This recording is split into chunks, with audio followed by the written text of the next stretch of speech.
Hello, everyone, and welcome to Seeds of Defiance. Thank you for joining us for an evening of Dungeons and Dragons. I'm Sean, and I will be your Dungeon Master tonight. We are thrilled to be streaming at twitch.tv/rolltogetherrpg. Seeds of Defiance is a continuation of the Neverwinter saga, a spin-off, if you will. We have 3 returning characters, but we will get to that in a second, and 2 new ones. As they explore the dark depths of Neverwinter Woods. But if you want any more than that, you are just going to have to watch. For those of you who are new to Dungeons & Dragons, everyone here will play a fantasy character in a fantasy universe. The 5 players each have their own unique character with sheets that tell them who they are, what they can do, the many and myriad ways in which they can derail my plans, and what dice they can roll in order to do it. They will mostly be rolling this. Imaginary 20-sided dice. Thank you, Post. To see if they succeed in what they are trying to do, with 20 being heroically good and 1 being hilariously bad. And whilst they play their characters, everything else in said fantasy universe is played by me. People, monsters, weather patterns, the sky is the limit. Between me describing the world and the story, the players describing what they want to do in it, and some dice rolls to keep everything unpredictable for all of us, we will tell our story. Now, let's meet the players, followed by our sponsors and our supporters.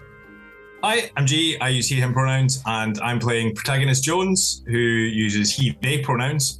I'm not sure how much I really want to give away about protagonist at this point. They are a very secretive person. They're also a private detective, and what you would see when looking at them is a very tall person probably around 6'5", 6'6", that has an octopus's head, a very long trench coat, large, clunky, metallic feet, tentacle, 3 tri-tentacle kind of hand things, and a very soggy fedora on top of a globe of water that surrounds the octopus head so that it can breathe, obviously.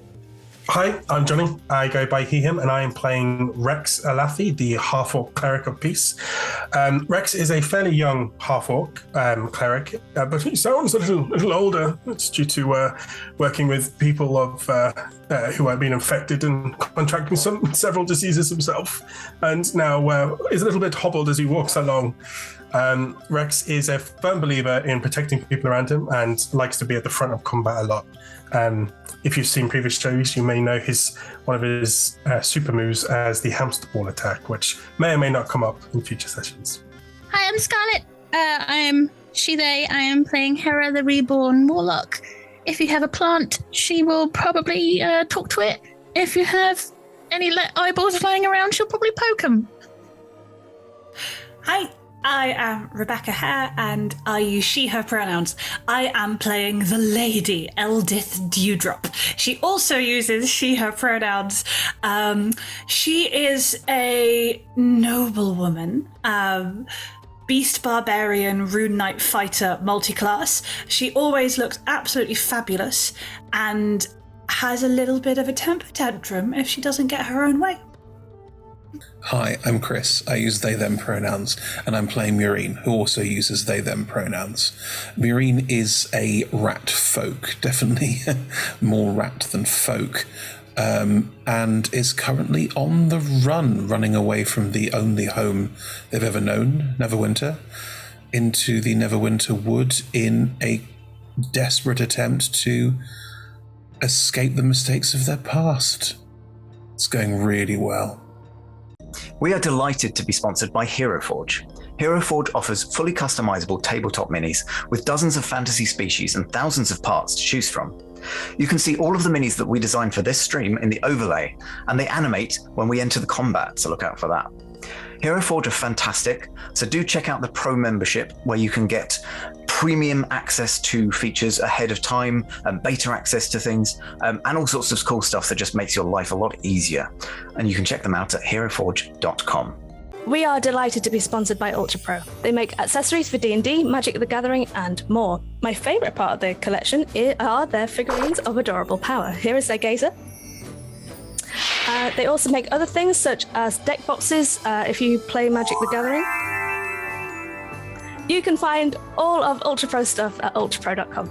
Hey friends, check out our new sponsor, Phoenix Dice, for a carefully curated menagerie of click-clack math rocks for your delectation.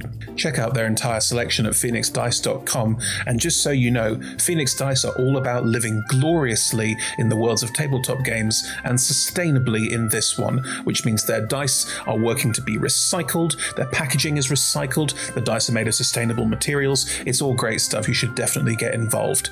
You can also join us today in chat with a chance to be in a raffle and win some Phoenix Dice of your own. Just put !dice into chat and you'll be in with a chance to win. We are proud to be sponsored by Alchemy RPG. Reimagine your gaming experience with Alchemy. They're focused on creating immersive cinematic experiences everywhere you interact with tabletop role-playing games. Playing a game, creating a world, streaming, watching live games, discovering new content. Look at all the cool stuff that they are doing there.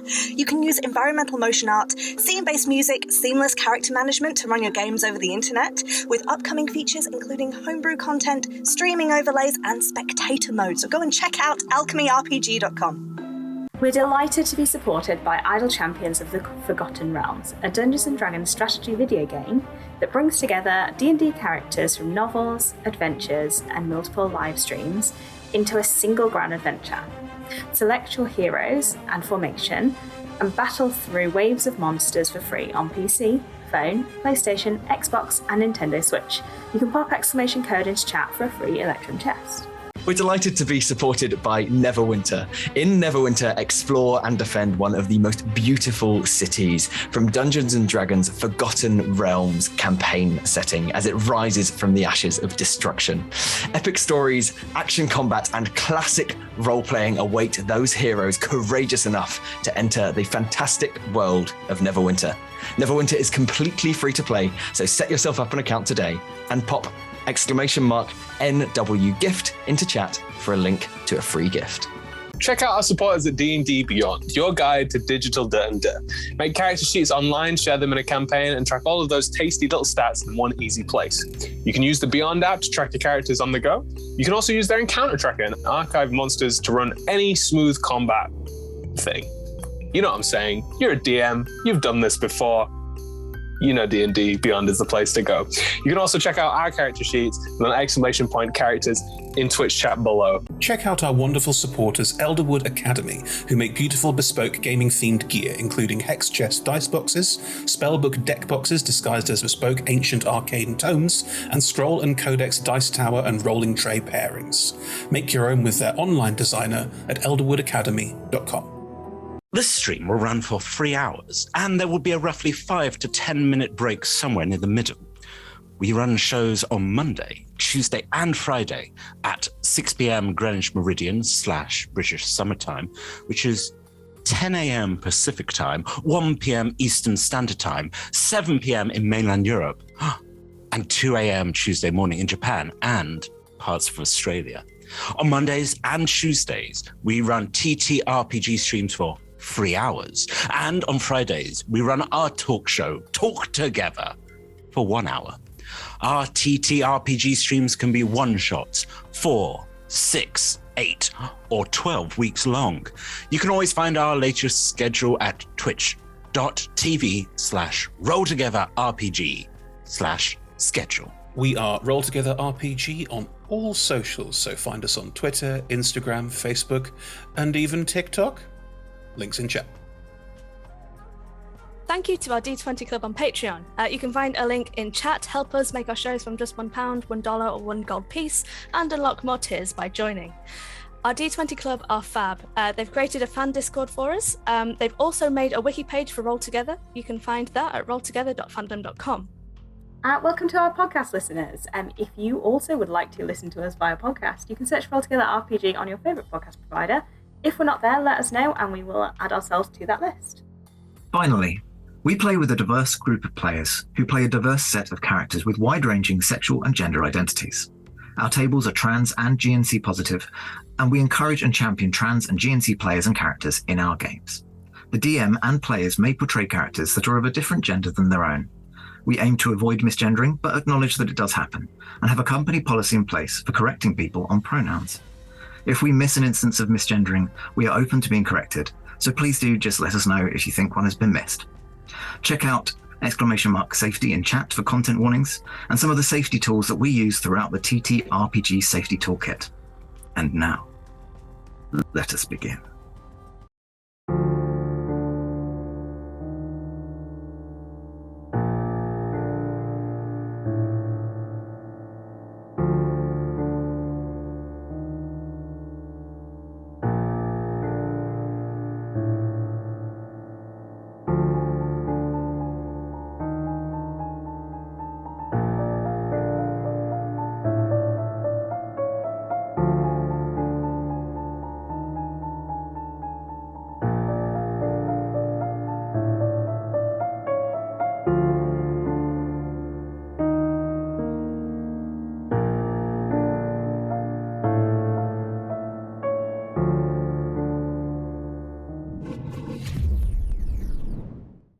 Hello everyone and welcome to the very first session of Seeds of Defiance.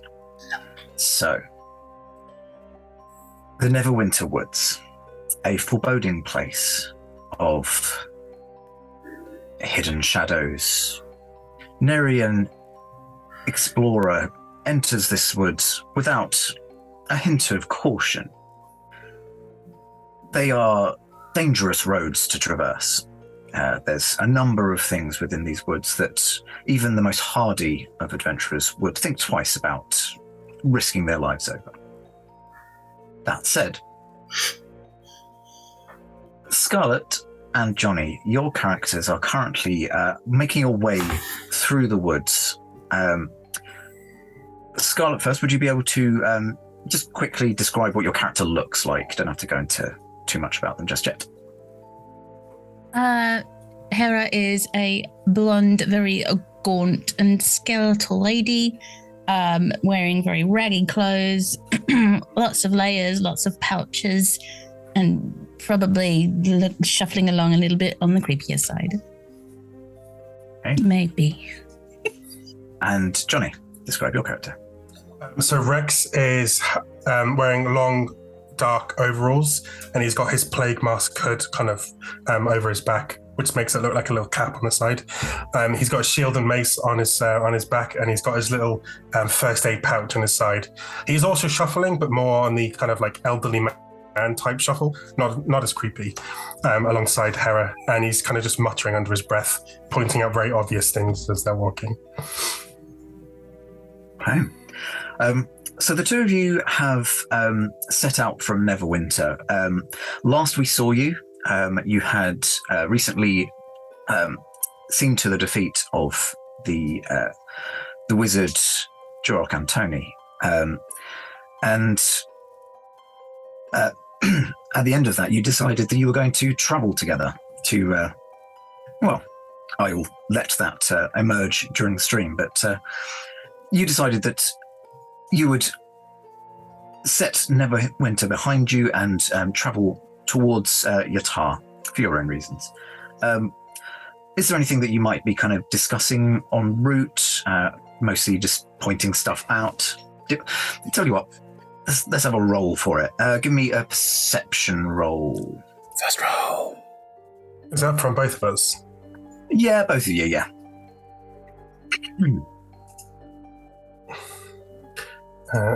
So, thankfully I've got advantage. It's the exact same roll. 15. 3. Okay. So you are kind of keeping an eye out and, looking about the path as you're going out. I think, does Rex know that it's very obvious things that he's pointing out, or... Probably. I mean, he does have a passive perception of 24, so he's kind of always very aware of his surroundings. But it's more of just, would you look at that? It's a tree. Well, I haven't seen one of those today.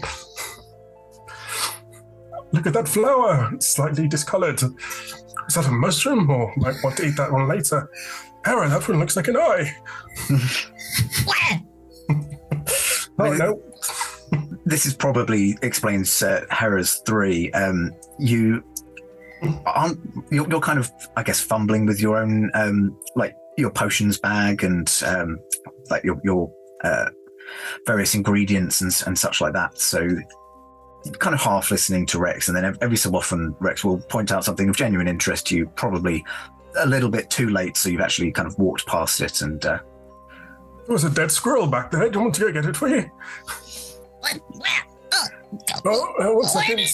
Don't want to get turned around in these woods, but we don't. We'll just turn around quickly. No, just to your left there. Instantly has to, like a squirrel on the squirrel.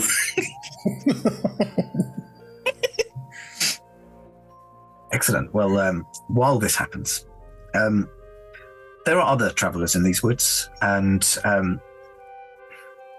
these paths, though not frequently traveled, they do still have the kind of telltale signs of people who have made their way through these woods. So you can kind of pick out some of the hopefully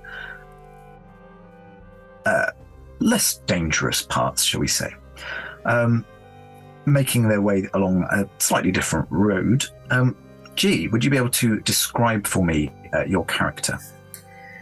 Sure. At this point, I think. Yeah. What they look like outwardly at this point. Yeah. So they are. I'll start from the floor up. They have sort of mechanical feet, metallic, quite chunky mechanical feet, and then basically from their ankles, they are wearing this very long brown trench coat. They have at the top of the trench coat is sort of a ball of water, inside which is an octopus that is sort of where the head of your normal person might be. The hands at the end of the sleeves of this trench coat are 3 tentacles each, octopus tentacles, and on top, sort of quite soggy on top of this globe of water, is a like fedora hat, like a old-timey PI hat. And what sort of pace would you be going through these woods at this point? Are you trying to kind of go a bit faster to make your way quicker to where you're needing to get to, or maybe taking a bit more leisurely? No, I think probably taking a bit more leisurely, looking around and sort of examining the area. Perfect. What is your passive perception? My passive perception is only 15. I wonder. Only looking 50. through a bowl of water. I mean, you do become aware of someone behind you, which is, it's not unusual. As I say, these are the kind of paths that people would often take when traveling through. But it's also not a common path to choose. So make of that what you will. But Rebecca, what do people see as your character powers up to where G is currently? Oh, a vision in purple chiffon. Eldith is, well, she normally stands at 6'2", but she's in 4-inch heels, so 6'6", tall woman, girl, very young woman.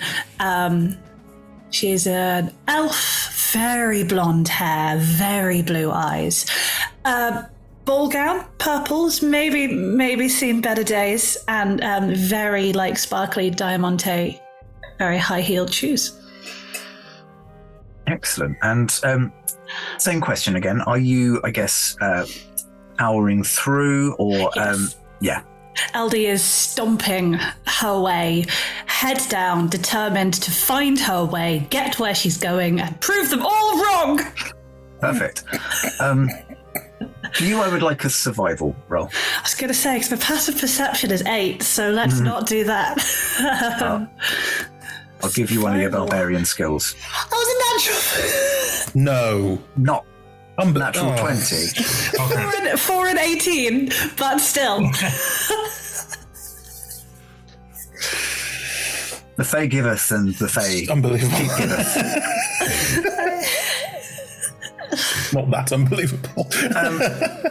So you are well aware of your surroundings at this point.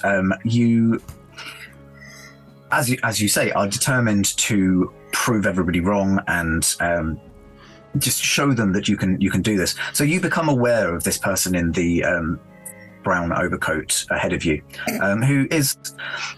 I didn't say actually. Yeah, Protagonist Jones is also very tall. Like up to the sort of ball of water is about 6 feet already. So yeah, they're probably about 6'6" as well. Gorgeous. You become aware of a tall figure that is taking a much more sedate pace than you think probably wise in this area of the Sword Coast. Interesting. From a quick assessment of their back, do they look like they would be a threat? Or well, what Eldith would consider to be a threat? Gee, please roll me an intimidation check for your back. The back of the fishbowl. I'll be intimidated. That is 14. Yeah, I mean, I'll roll to check, but I don't think. Yeah, Insight. no, that's not scary. LD has a very significant estimation of her own abilities. In that case, she will just, as soon as she has assessed this, shout out behind you, you, tank person. Yes? Protagonist turns right. Yes, you. Hello, is this the way to Silvery Moon? Is this the right path? Do I know that? Give me a survival roll. Yeah. Okay, that's a dirty 20. Okay. It's been a while since you've properly stopped to study a map to work out where you are in these woods, but you feel like you've got a fairly good handle on it. More or less. I mean, she might want to veer a little bit more to the north, but more or less heading along this path will be fine. Cool. So the voice that you hear is quite I've got in my head this sort of mechanical voice that is, if anybody else has seen like videos of people using floppy disk drives to play music, it's this kind of noise. That's what's in my head, but I know that the editors are going to probably mess about with my speech and make it awesome and cool. So I'm looking forward to seeing how that turns out. As are we all. So yeah, I'm going to do a voice thing. So what you get back is, yes, it is. All right. Go due north. And points with a tentacle. Thank you. I was raised not to believe that making personal comments is rude, but you're not speaking out of your octopus. Well, where are you? Where is your octopus just for decoration? It's a very nice octopus. No, it is not decoration. Where are you heading? I am out for a stroll.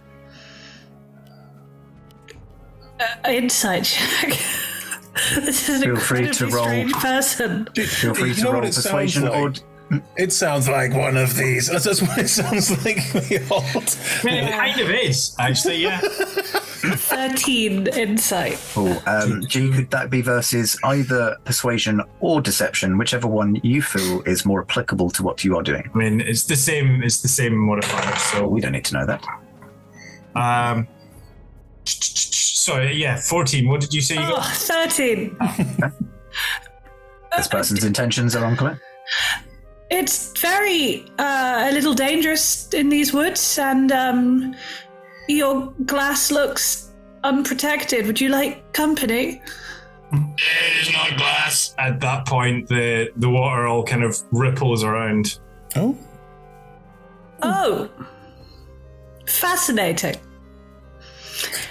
It looks even less protected now. What does the octopus do when the water ripples? I didn't want to ask. Nothing. It just kind of maybe raises an eyebrow. Octopus's eyebrow is a great name for a bar. Maybe we'll end up there. Cool. So these two potentially unlikely travelling companions have met on the road. The last of our getting singled out is always good. Also 6'6", right, Chris? Yeah, definitely. Okay. So last we saw Marine, they were in Neverwinter as well. They had recently managed to escape from what has been dubbed the Lonely House. And what have they been doing up to this point?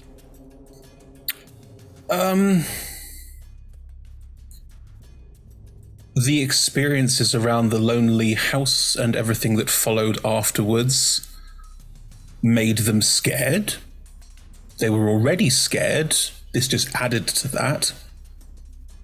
They thought they had made some friends who they tried to stay close to and get to know better, but then they saw some people who are part of a were-rat gang that they've worked with, but don't really...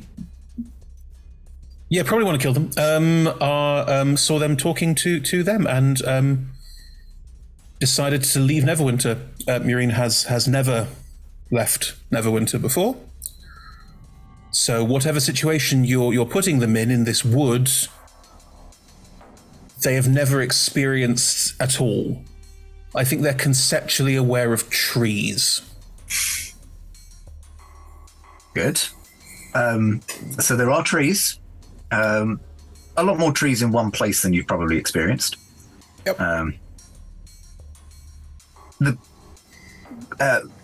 land that you're currently in is a lot wetter than you'd probably like. It's quite marshy. In fact, there's some shallow but still considerable murky depths. There's something in the water. Something's been swimming around. And what's your passive perception? 17. With your passive, you keep catching glimpses of writhing green masses in these waters. And I mean, how would Marine react? Hunker down a little bit, draw the swarm close, because my rat swarm is always around me.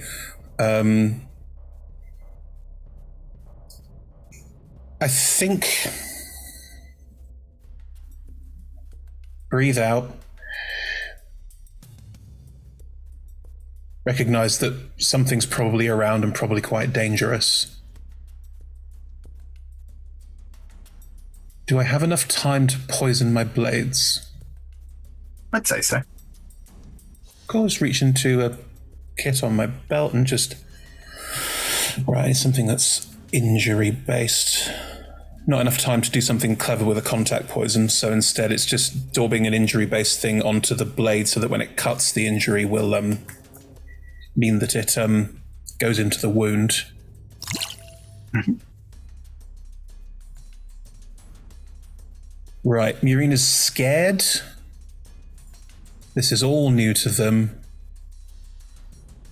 They will probably strike first and ask questions later. Okay.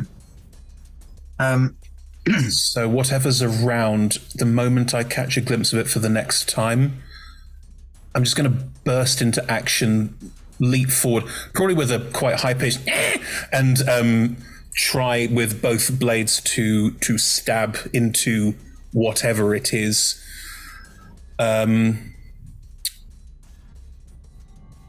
In D&D terms, Sean, I'll steady aim so that my movement speed is reduced so I can take my time to see something that is coming and then strike out before it has a chance to attack me first. Okay, perfect. If it turns out not to be an enemy, then, yep, this is what fear does to a tiny rat person. Okay.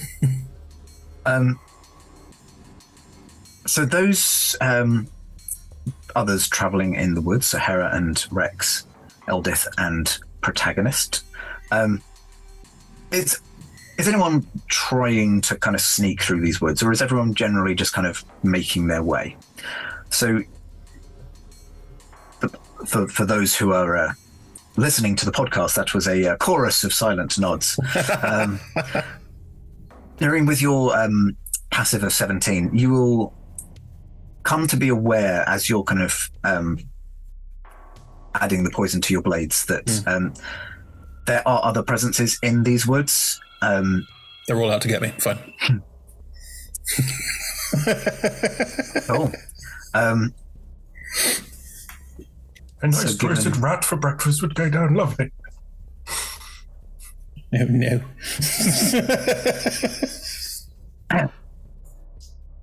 All of you will hear the sound of this murky water being forcefully pushed out of the way as this thing bursts out of the water. This thing, which was deceptively big given the shallow depths of this marshland, immediately what stands in front of you is something that appears to be shaped like a large dragon.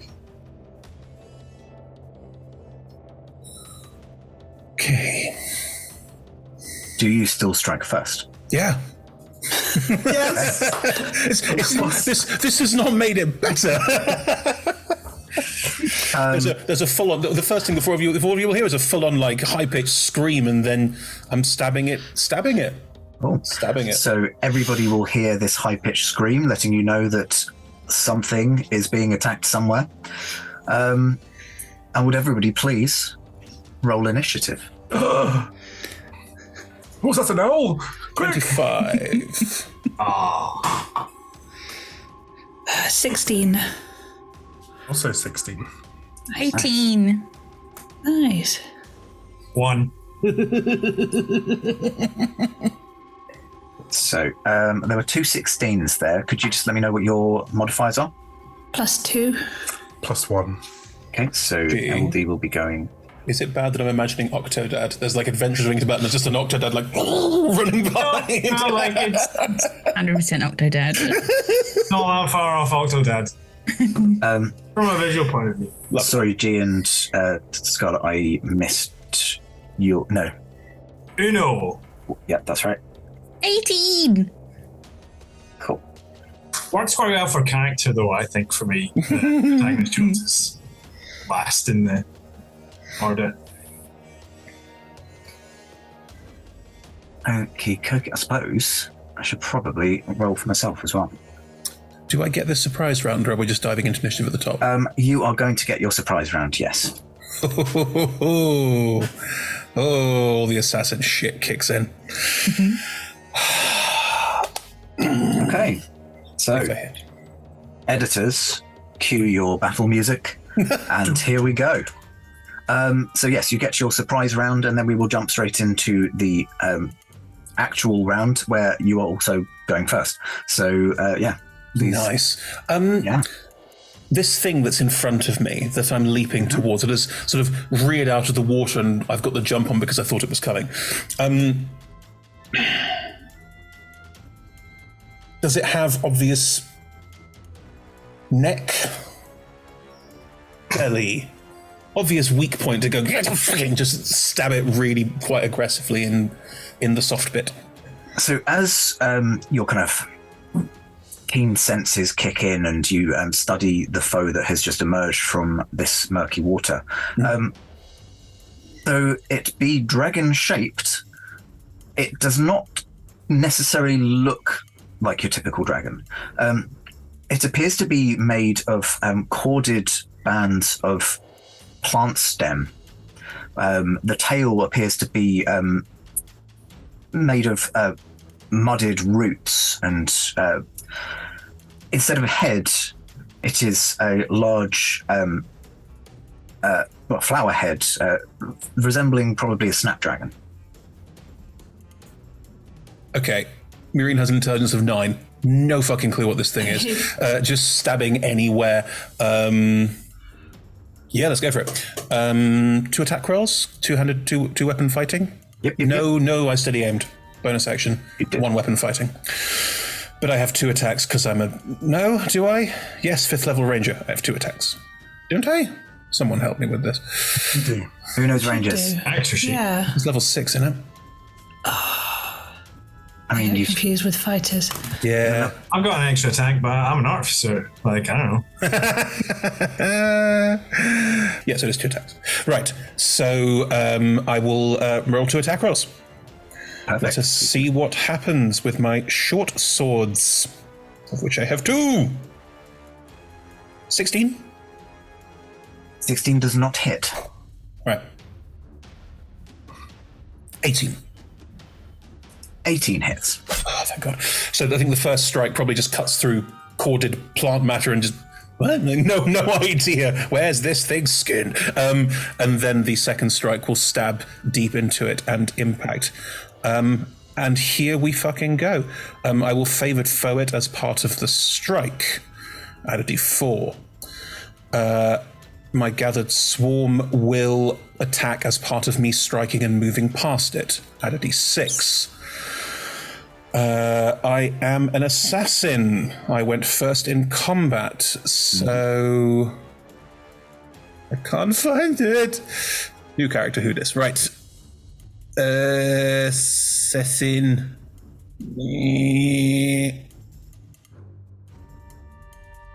There it is. You have advantage attack because you haven't taken a turn. I could roll with advantage. I'll just roll to make sure it's not a crit. Yeah, please do. Do you want to roll to see whether the first one hits? Yes, thank you. The first one would have been a 23. Well, then that'll hit. And the second is not a 20, so 2 hits. Cool. 2 hits. Good.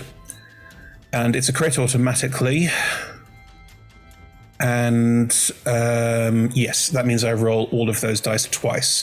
So it's all of my attack dice plus my sneak attack plus a d6 and a d4.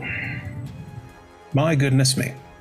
Okay, so it's 2d6 on the sneak attack, 3d6, 1d4, 4d6, 8d6, 2d4. Right. 8d6 and 2d4. Goodbye, plant monster. I don't know what it is, but it's dead. For those of you on the podcast, the DM is prepared to die. Just so you know, I've not added the poison damage on yet because that is separate from Assassinate. It's a constant problem with these things, but it's entirely... 29 for the first hit. 29 damage for the first hit, and there's no poison in there, no? Not yet. Okay. I'm going to tell you this now. Don't worry about calculating it. It's immune. It is immune to poison. Cool, then I will not bother. Bonus, it doesn't get doubled. Poison damage doesn't get doubled on an Assassinate, which is a shame, but there you go. Right, so strike through. Realise that nothing extra has happened. I have the mobile feat, so if I have attacked it, I have effectively disengaged already. Mm-hmm. So I will strike and tumble past it, and I've used my bonus action, so I can't hide, but I can move away. I have 30 feet of movement, so I am 40 feet of movement. I am fast, so I am going to skitter around it in an arc so that I'm far enough away from it that I think it probably can't reach me if it does decide to turn and follow me. But I am full on Naruto running around the swamp and to the side with this swarm of rats crawling all over me and some running around as I move around and probably screeching and wailing the whole way. Could you please roll me a d4? I mean, yeah. 3. So, in order to run the distance that you do, you kind of have to burst through some bushes, and you burst suddenly in front of Hera and Rex by dint of that. Oh, it's an owl!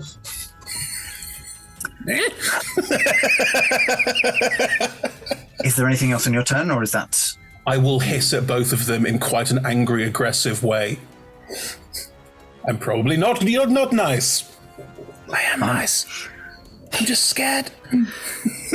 I mean, it'd be really sad if, Hera's turn was next and Hera didn't have any more information about this apart from the thing that made the aggressive noise suddenly bursting out of the bush. But thankfully, it is in fact the Snapdragon's turn. Following hot on Mureen's heels, keeping pace. This It can move 40 feet. It can indeed. Shit. That's walking as well. Oh God. It's done a mixture of swimming and walking, just dipping in and out of these patches, and emerges from the brush right behind Mureen. The orange petals of its snapdragon head, arranged in this animalistic, even for a plant, kind of vicious snarl. Seeing the three of you, it rears up almost onto its haunches, and emerging from a number of flower bulbs arrayed around what we will call its neck, just for identification purposes, a cone of poisonous gas. Could Hera, Rex, and Mureen please roll me a Constitution save? It's again! Oh yeah, this is your favourite one, isn't it? I have advantage. 3. I rolled a 7, so 5. I'm immune to disease, if that helps anything. I am not. What did Hera get as well? 14. Okay. Hera, you take half of this. Yay. Yeah. I'm really hoping I don't become that DM who kills most of the characters in the first combat, but we will see what happens. Bring it on! I have Revivify. Not if you're unconscious. So, 47 is the full total for Mureen and Rex. Half that would be 23 for Hera. Okay. Oh, it's in my eyes! It's rolling on the floor. That is, however, its turn. As this poisonous pollen cloud just disperses and coats you all in its horrible poisonous mass. Are we poisoned, as in the condition?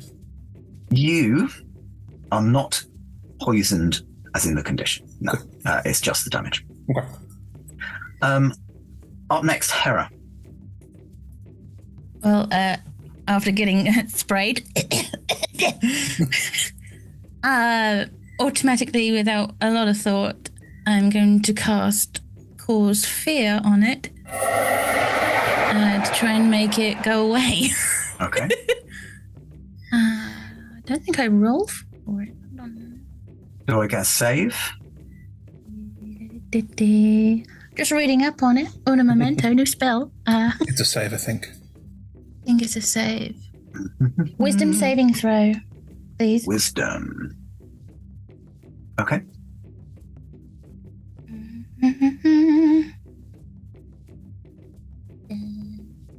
So, rolling on D&D It's Beyond. a 14. That is a 24. Oh, yeah. Natural 20 on my save.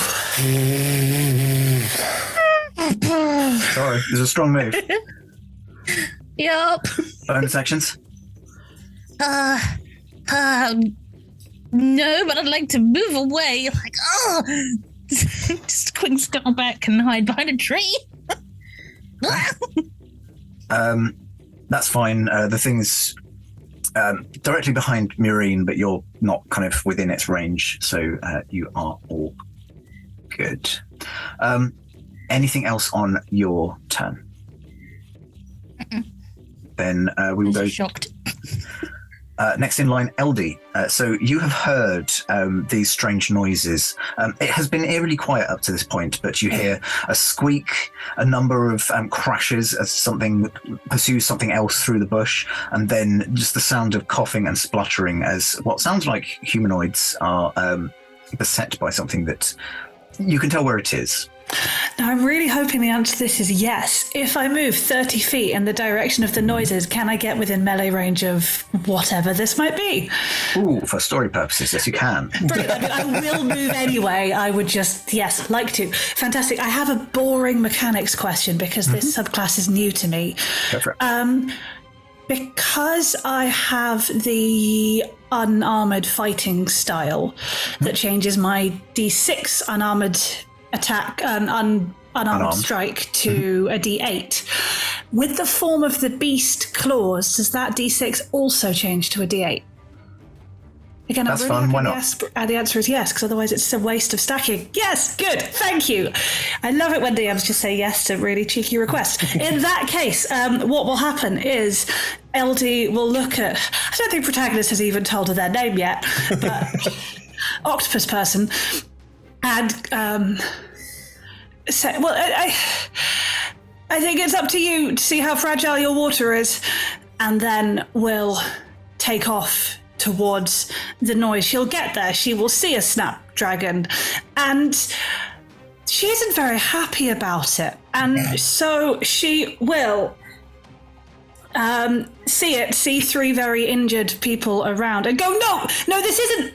I just wanted to get home, and he's already died, and honestly, I didn't want more interruptions. And when Eldith doesn't get her own way, she rages. So she is going to temper tantrum her way into a range. And as that happens, her perfectly manicured fingers are going to grow into claws, and I would like her to make 3 attacks with those claws, please. Please do. So each of them is a plus 10 to hit. The lowest is an 18, then there's a 23 and a 27. Yeah, well, 18's hit, so all 3 of those. Magnificent. So that is 3d8 plus 6. That is an 8 and another 8. That's 3 8s. Please, Sean. So that's 24 plus 18 is 42 points of damage. And then this thing looks scary, and there are 3 super injured people. So I think I would like you, please, Sean, to make me a strength saving throw, DC 16. Okay. It's a long shot, but why not? I will do this.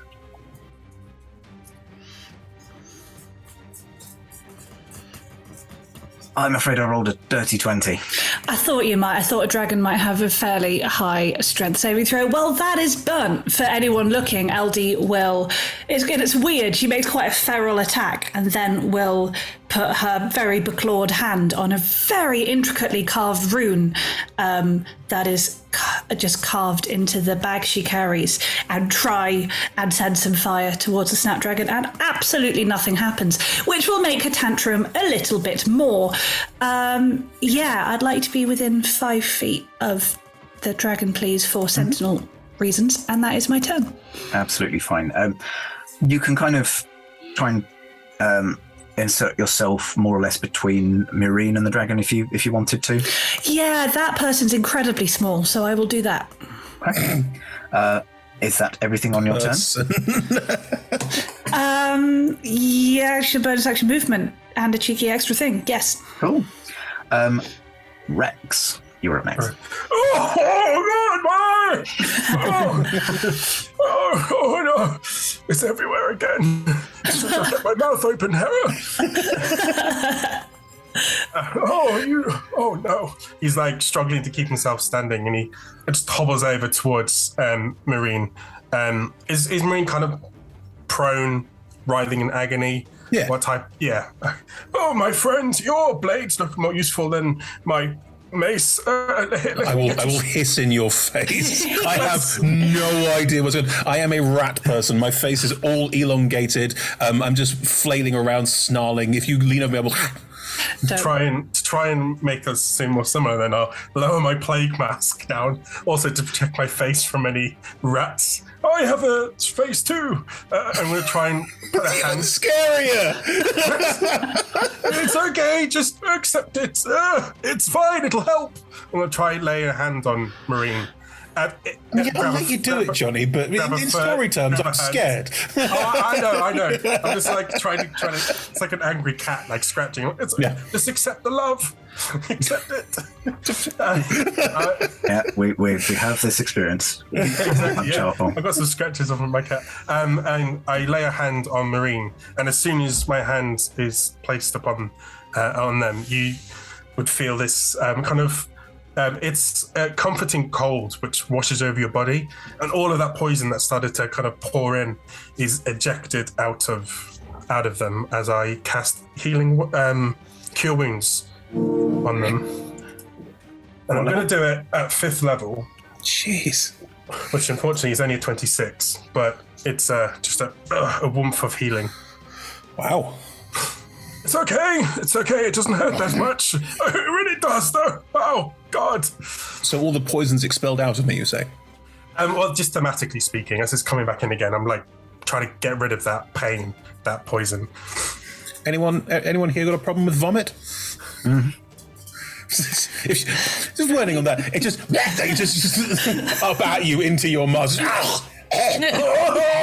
Why did I keep my mouth open again? Oh, no. Now I have a problem. And then I'll shakily pull my shield and go, right, you big thing. Makes out, I'm ready for you. He's definitely not ready. He's like shaking, like, oh. But you can't see the fear because the mask is down. And I'm going to be as far away without leaving combat range, I'm just looking towards Eldith's character thinking, what the hell? On that, can I butt in and say I forgot to add my rage damage, so please can you add another 6? Yep, you can absolutely do that. No, character, help!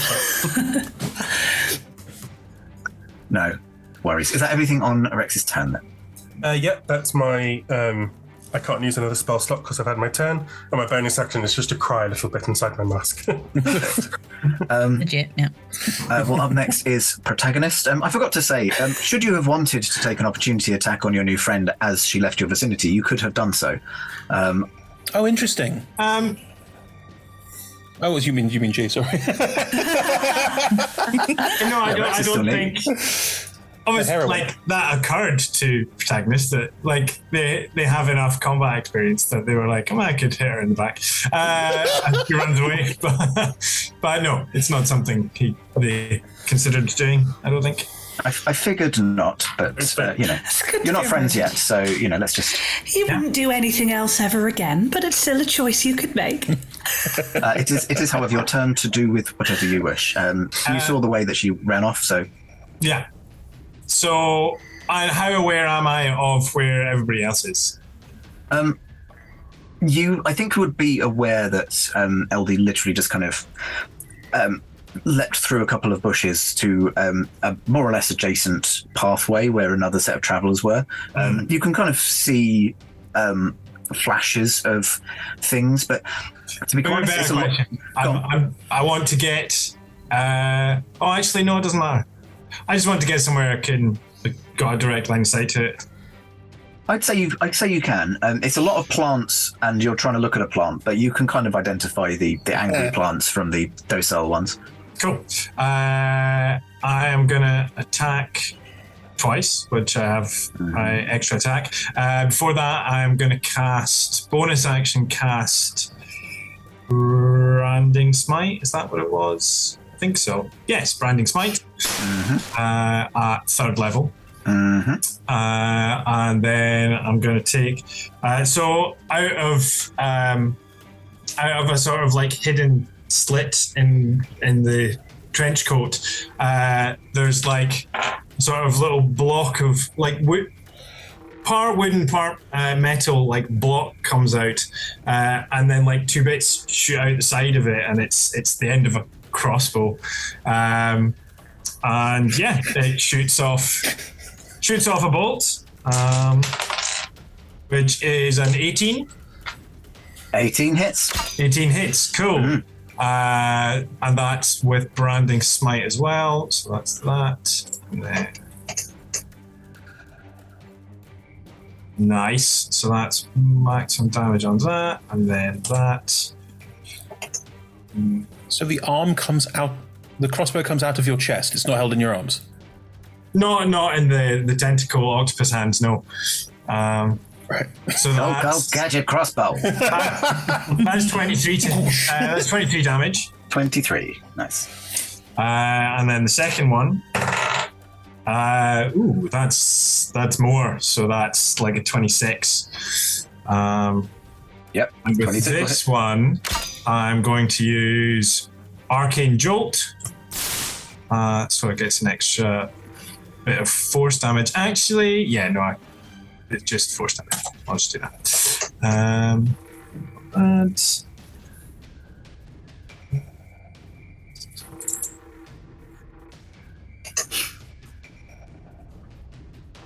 So that then does another 20 points of damage. Sweet. Okay. You watch as your crossbow bolt flies and both hit their mark, exploding in flashes of light, I'm guessing, being... Yeah. Branding smite, did you say? Branding smite, yeah. Is that the one that gives you advantage on the next attack?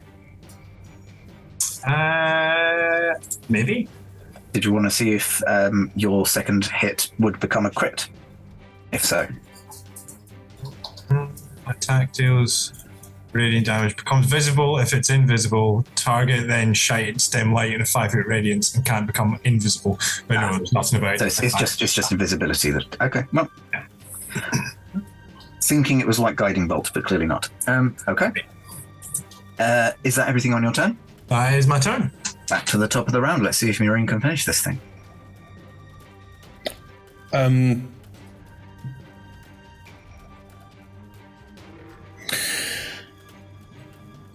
Is Murine going to run away and let it attack everybody else? I should have cast heroism.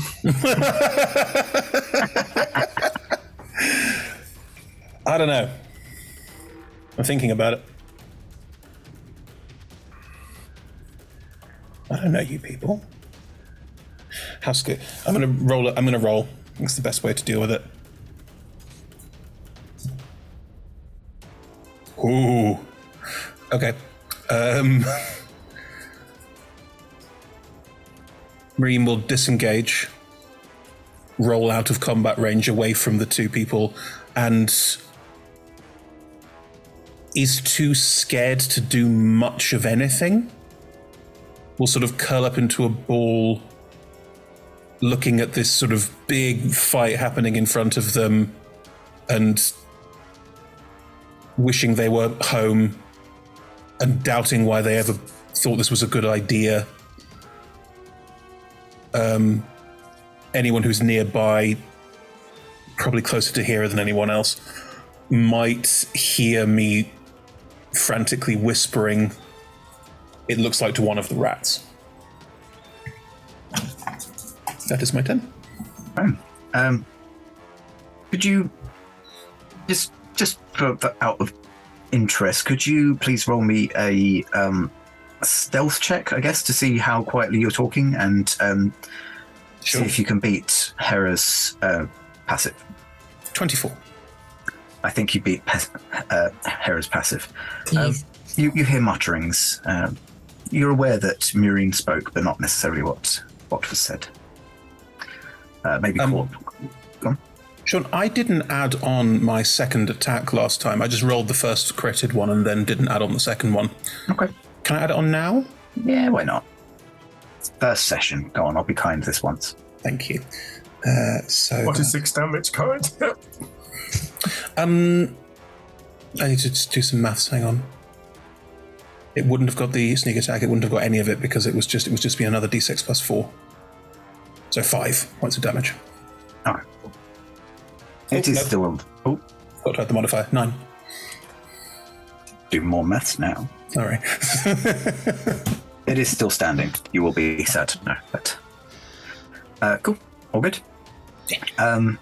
Right. In that case, it is the Snapdragon's turn, and the Snapdragon is going to see whether its poison breath refreshes, which it does. Oh my god. And I now have, let's see.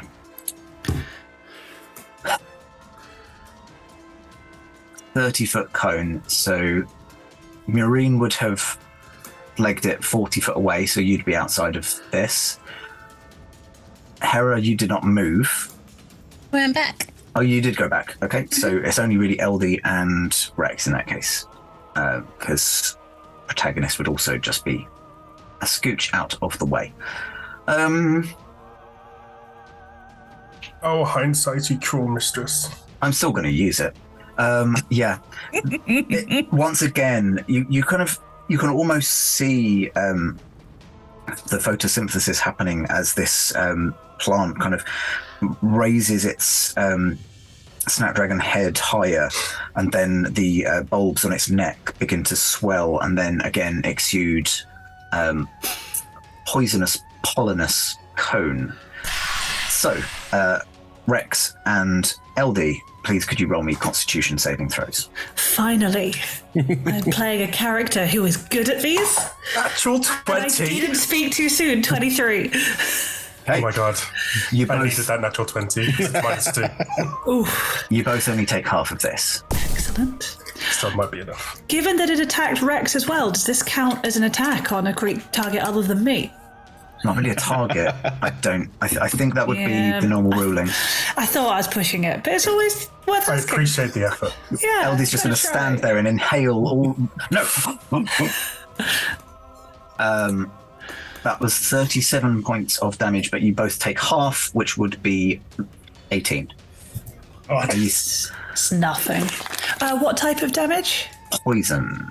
I'm not resistant to that sometimes. Sorry. still standing. Rex is still standing. Nice. Right, well, that is everything on Snapdragon's turn. So, straight up to Hera. Hera. Seeing as Rex has got blasted again. Oh, help me! Move back! Why do I keep doing this? You need to get away from it! And peeping from behind a tree, get your head down. I'm gonna cast Eldritch Blast. Eldritch Blast.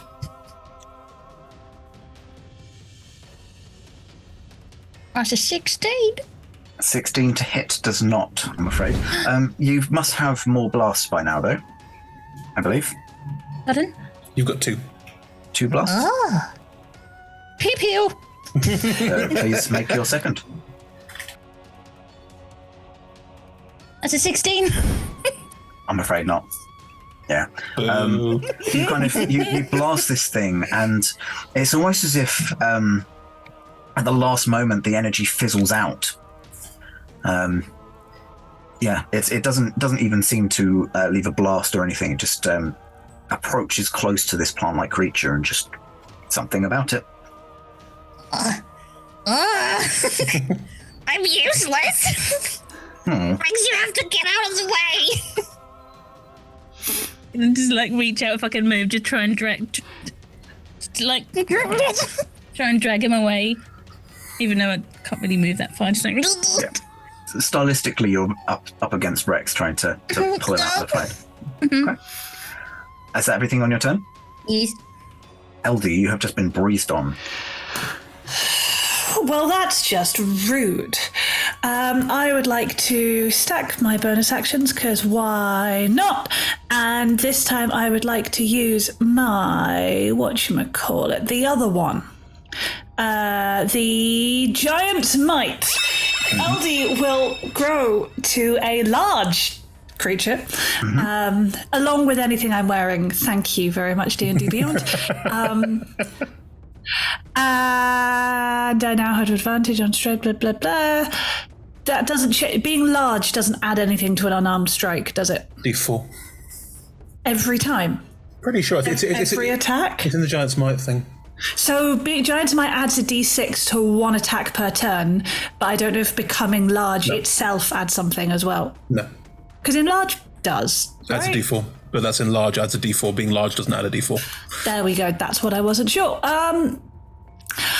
I think I'm going to do exactly the same thing again. I'm going to slash at it with my claws 3 times. Thematically, I'd like to aim for the bulbous polleny making bit, because that's just very rude.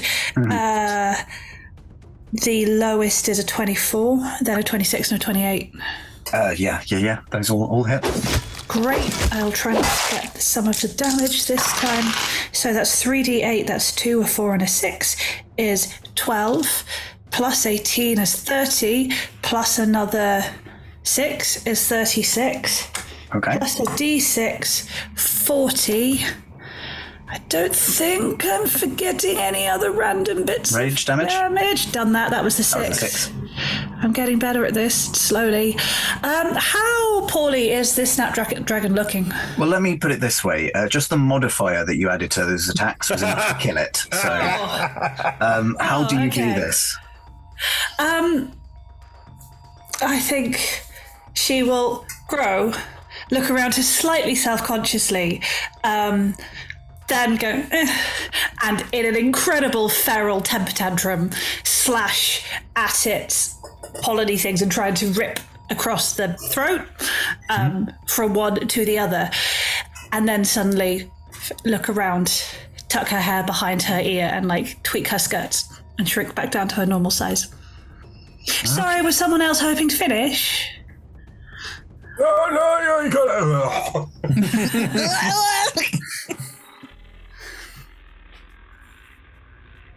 it. Excellent. Yeah. So as you throw down the kind of remnants of this floral creature's neck, which you've just kind of literally pulled out great handfuls of stem and threw them to the side. The creature flops down and lays lifelessly in some of the slightly marshy depths. Oh, thank you so much, stranger. Thank you. Oh God. Can any of you little people do anything about the wounds? That's not my causing them is my specialism, but not fixing them again. Oh, Hera, help me up. Okay. Come on. Are you okay? Jones sort of walks around. I can do a little. And we'll cast. Oh God, another one! That's very rude. We'll cast Aura of Vitality. So I don't know who looks most injured. Rex surely has like 6 hit points. I have 8. Well, so I mean, this lasts for a minute, and every turn, I can give someone 2d6 hit points back. Wow. I'm on 2/3, so probably fine. LD is fine. I'm a little injured, but not as bad. I think, well then, yeah, to begin with, at least for the first 30 seconds, Rex would be getting hit points back. Oh, you deserve a hug, my friend. I prefer not to hug, but thank you. A handshake?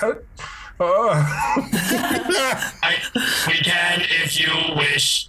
Yes, well, I'm interested now. And what you actually get, so Protagonist Jones actually casts Mage Hand, but so it looks like you're just shaking the tentacles, but what it feels like to you is a perfectly normal handshake. Amazing. Right. Amazing. And who are you, if you don't mind me inquiring? My name is Protagonist Jones. Mr. Jones, thank you for your assistance. How much healing is that? I think for the purposes of this, you probably can assume that. What's that? 2d6 10 times. Yeah. Just heal back. Oh, I haven't felt this good in about 2 minutes. Plant monsters have a habit of doing that. Have you met them before? Not one like this. Can I ask, who are all of you? Hera's gonna notice the tiny scared rat person and just sort of, hello?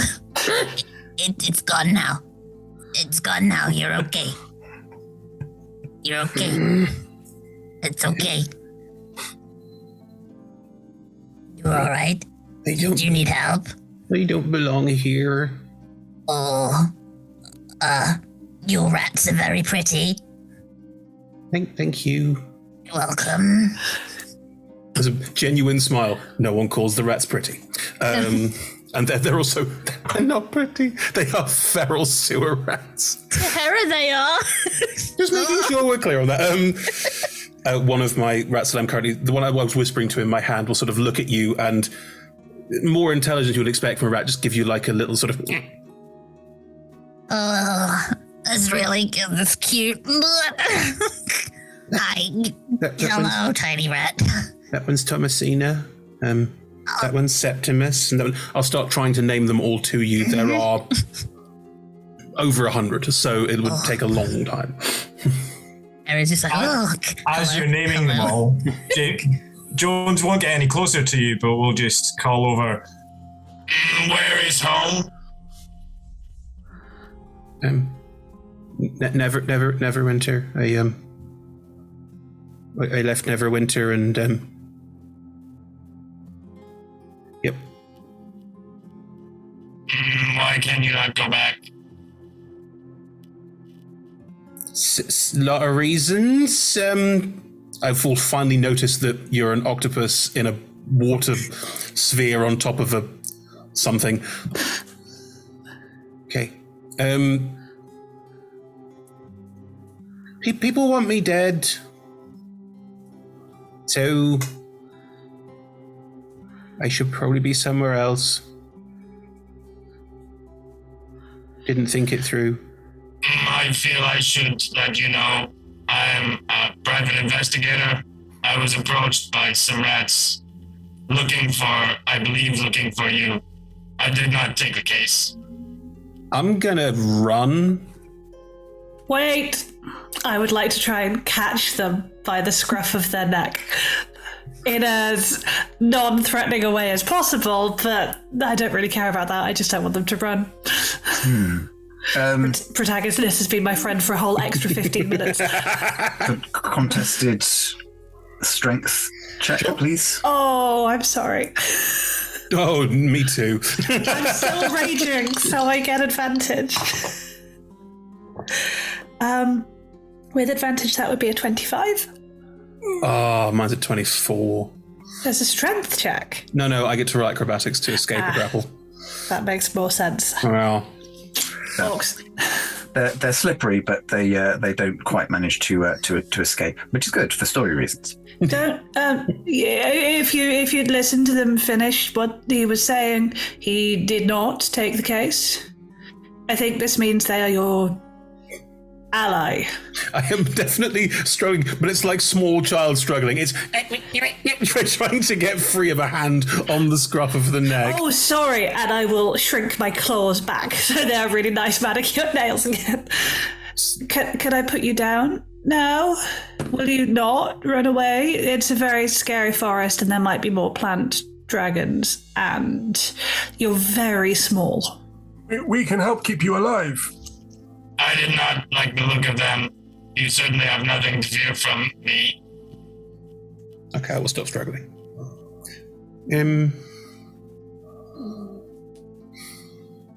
Okay.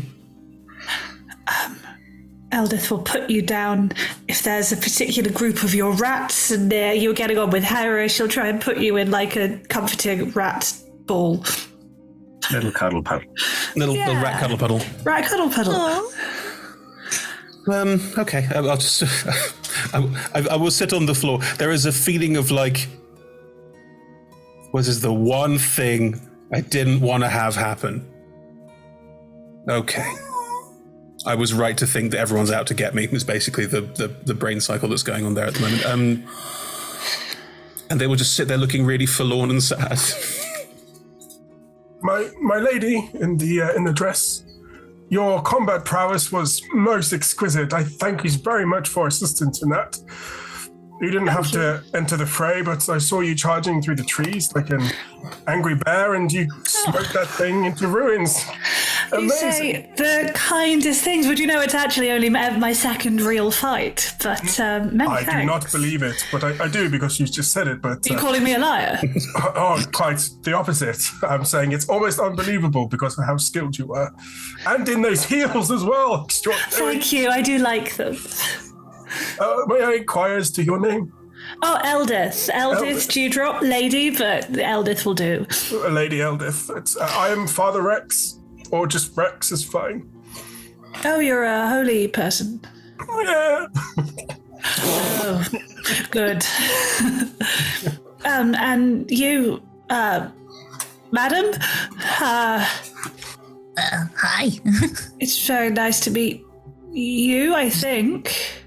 You as well? I'm Hera. Hello. Eldith, LD, nice to meet you. This is Protagonist Jones. We met about 15 minutes ago that way, and yes, they have an octopus for a head, and I'm not quite sure why, but I think it's rude to inquire. And a very firm handshake.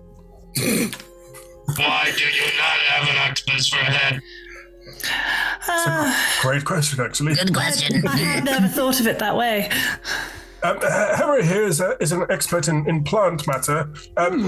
Just whilst we're conversing, maybe it might... I don't know if this thing is normal for forests like this. I don't venture out much, but... Hera, would you prod and poke that thing and just see if it's actually dead and maybe if it's going to blow up and spore us or something? Okay, everyone stand back. I'll have a prod. If you don't mind, I'll stand very close behind you, so if it's not quite dead, you aren't facing it on your own. Very kind, thank you. Please give me a nature check with advantage. See if it's got any eyes.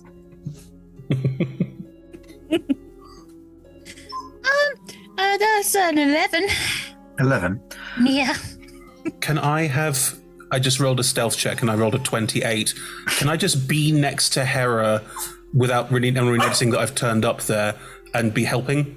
Okay, maybe check out that bit. Like just trying desperately to be supportive and helpful. Right, Hera already had advantage, but you wouldn't know that explicitly. Okay. Yeah. So you can be helping, and Hera would obviously be experiencing that help, but it is dead, as dead as plant matter can be. You're fairly certain that whatever was animating it is not going to return at this point. There's something very familiar about it, but you can't quite put your finger on it.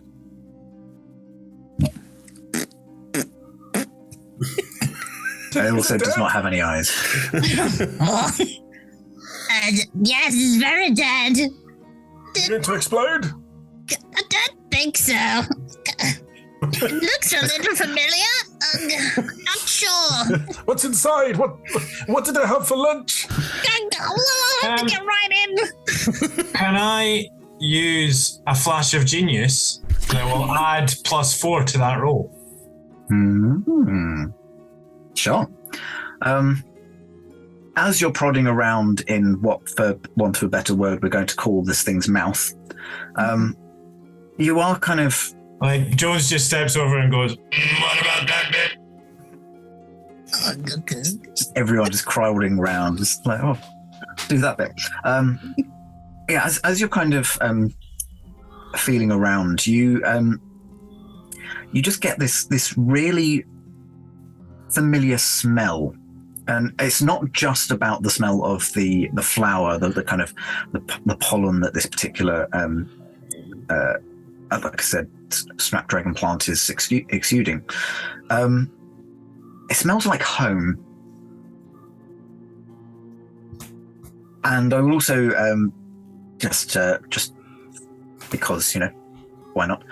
Because you're rooting around in its mouth, you do find as well that it does appear to have some remnants of flesh on several barbs, which, again, you would probably identify as teeth in an animal, but the flesh that you find,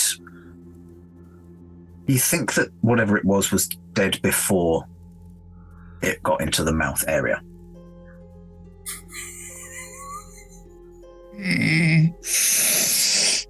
Well, can you I like that smell.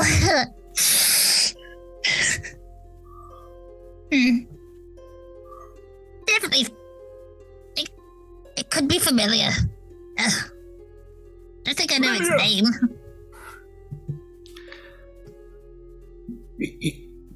What? Huh? Familiar? I'm missing some of my memories. Right. And I'm good at plants. And it's a plant, and maybe I knew it. That awkward now it's dead, but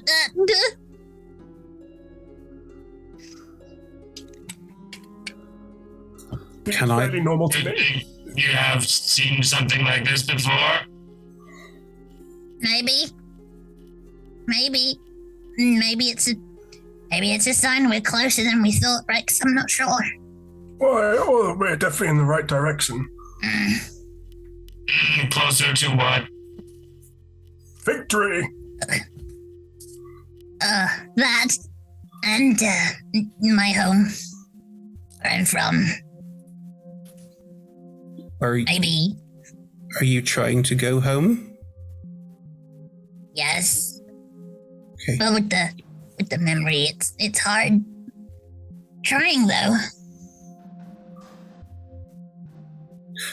Sean, can I harvest some of the poisonous pollen? Let me start again. You may indeed do some of that. Probably listening very intently to Hera with yeah, that's great. He's slowly starting to scrape out wherever the poison came from, bulbs, and just going do do do do do. Hera will assist. Get that one. That's a good one. Get that one. So Hera's trying to get home. Marine is trying to get away, and Protagonist is just out for a wander. Rex, what direction are you going in, and why? Oh, I have known Hera for quite some time. We fought together with some interesting fellows in Neverwinter. One of them was a man named Giacomo from the circus. It was quite an extraordinary tale, but Hera here is, as she said, memories issues, and I'm just here to help assist her find where she is from and recover something she's lost. Do you know the name of your home? Me or her? Not sure where you're looking. To Hera, sorry. Sorry, the water's distorting. It's a great point. Does the octopus swivel to look at whoever Protagonist is? Incredible. It's its task. And now I look at that one, and now I look at that one. Does your body move as well, or just the octopus though? It's a bit stiff and mechanical the way it kind of they turn and stuff, but yeah, it's a reasonable facsimile of a normal person. Normal body language. Like so many of G's characters, a reasonable facsimile of a normal person. Do I remember the name of the grove, I believe? Grove, was it? Oh, that's expecting me to remember the name of the grove. So you're heading towards Grave Mother's grove, which she told you was in a forest near Yatar, which is kind of the direction that you're attempting to head through the woods in. She didn't, to my knowledge, she didn't specifically name the grove, but you got the feeling that if you got close enough, you'd probably be able to kind of reach out and get a hint. Oh, no. But it's that way, I think. What makes you think that? I'll get a feeling. I understand.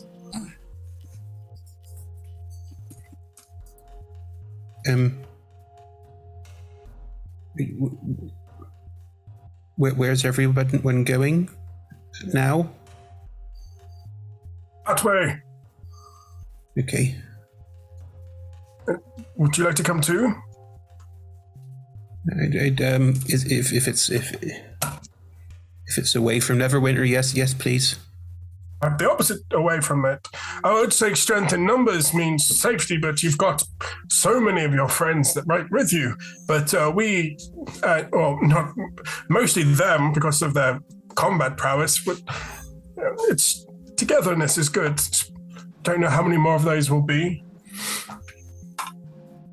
I'm looking at Protagonist with a kind of not sure if I trust the whole I didn't take the job thing. In fact, I'm going to roll an insight check. That's what I'm going to do. I'm going to roll an insight check. Gee. There's a nat 1.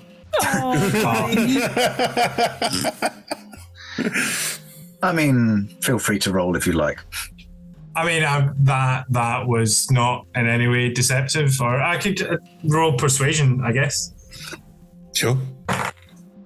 That's a 9. Okay, I believe completely that you are not. Because I rolled a 1. I'll give you a look and go, okay. Are you going that way too, Lady Eldith, Mr. Jones? I think I will. I mean, it's not my most direct route, and I meant to be taking my most direct route, but I suppose all of you clearly need protecting, and the people eagerly waiting for my arrival will, they love me enough to understand, so yes, I can make sure you don't get eaten by more plant monsters on the road. Okay. We So would gracious. appreciate, while she's speaking, she's looking at Rex to make sure she's saying it right, appreciate your assistance. Your appreciation is correct and noted. Many thanks. But Harry, you seem to know a lot about this forest, and it is my first time in it. So again, it is, not entirely one-way assistance. How did you go where you were going if you're coming back through the forest as a different way? I've been in Neverwinter, and the coach took the long, safe way around. Right, okay. On my way there. Well, those boots look like they were made for walking, so this seems like quite an adventure.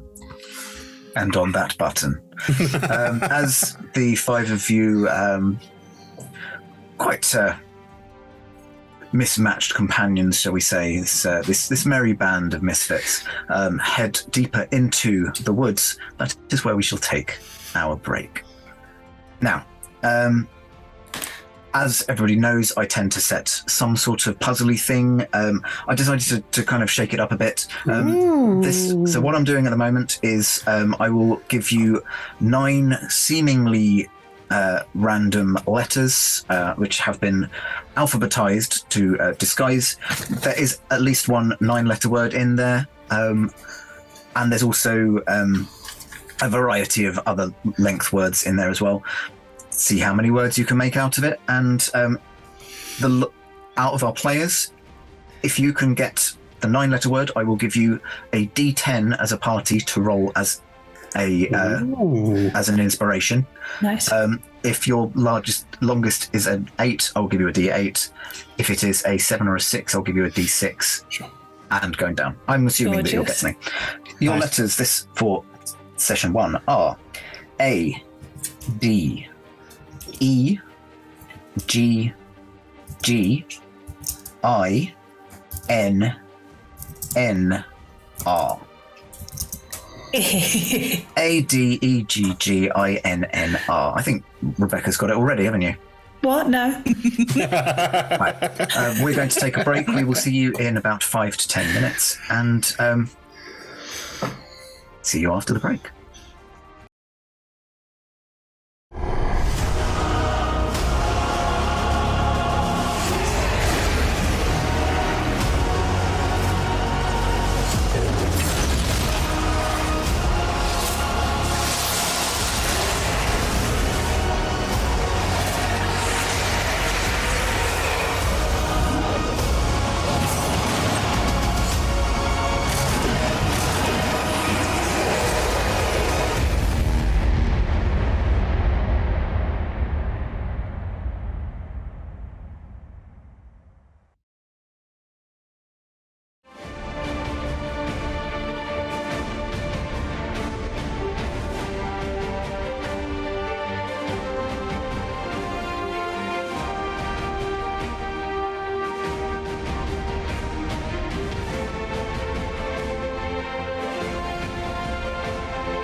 We are delighted to be sponsored by HeroForge. HeroForge offers fully customizable tabletop minis with dozens of fantasy species and thousands of parts to choose from.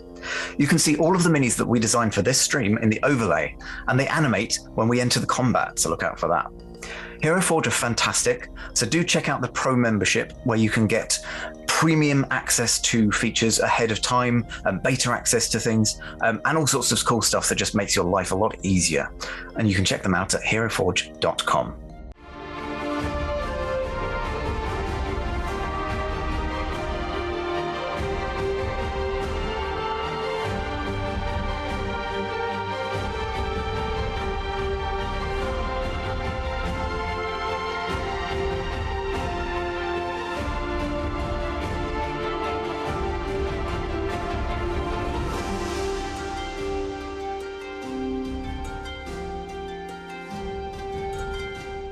We are delighted to be sponsored by Ultra Pro. They make accessories for D&D, Magic the Gathering, and more. My favourite part of the collection are their figurines of adorable power. Here is their gazer.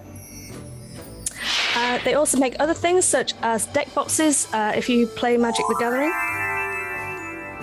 You can find all of Ultra Pro stuff at ultrapro.com.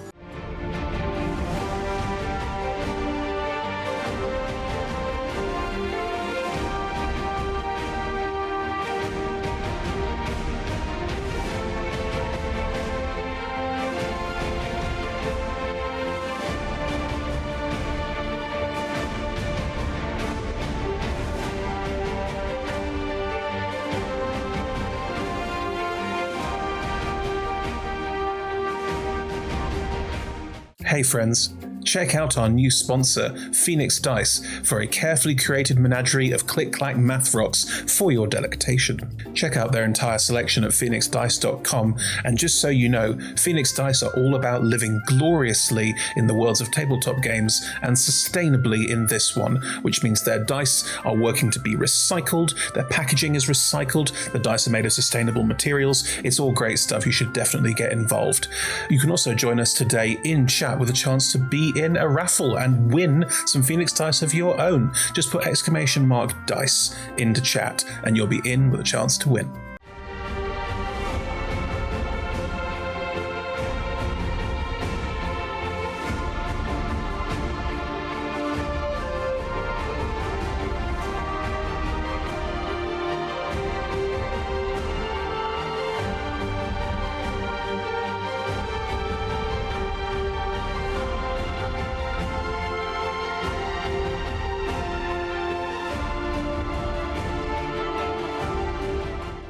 We are proud to be sponsored by Alchemy RPG. Reimagine your gaming experience with Alchemy. They're focused on creating immersive, cinematic experiences everywhere you interact with tabletop role-playing games. You could be playing a game, creating a world, streaming, watching live games, discovering new content. Look at all the cool stuff that they are doing there.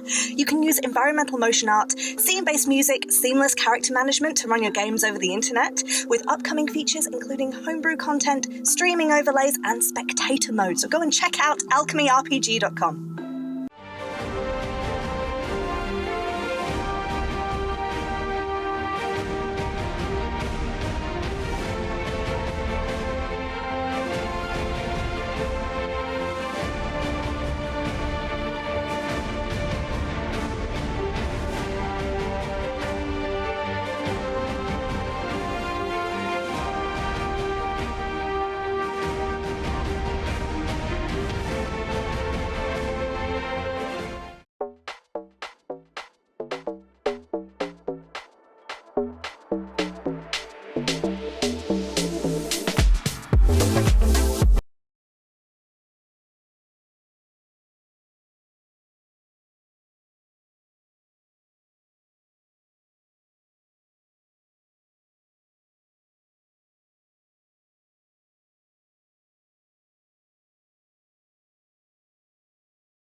We're delighted to be supported by Idle Champions of the Forgotten Realms, a Dungeons & Dragons strategy video game that brings together D&D characters from novels, adventures, and multiple live streams into a single grand adventure.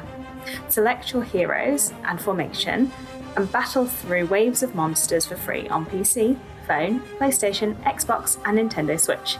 You can pop exclamation code into chat for a free Electrum test.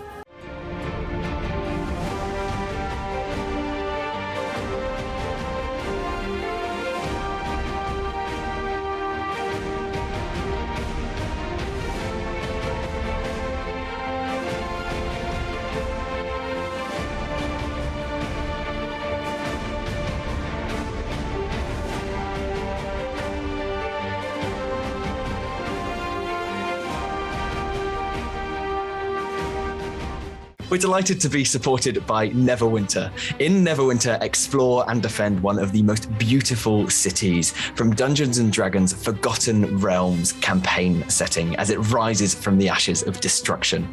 Epic stories, action combat, and classic role-playing await those heroes courageous enough to enter the fantastic world of Neverwinter.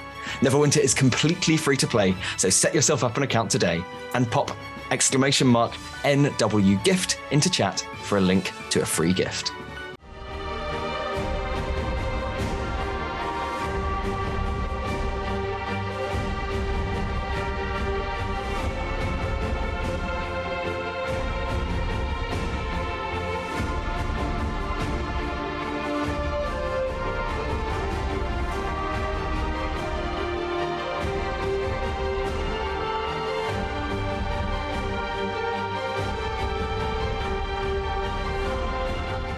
Check out our supporters at D&D Beyond, your guide to digital D&D. Make character sheets online, share them in a campaign, and track all of those tasty little stats in one easy place. You can use the Beyond app to track your characters on the go. You can also use their encounter tracker and archive monsters to run any smooth combat thing. You know what I'm saying. You're a DM. You've done this before. You know D&D Beyond is the place to go. You can also check out our character sheets with an exclamation point characters in Twitch chat below.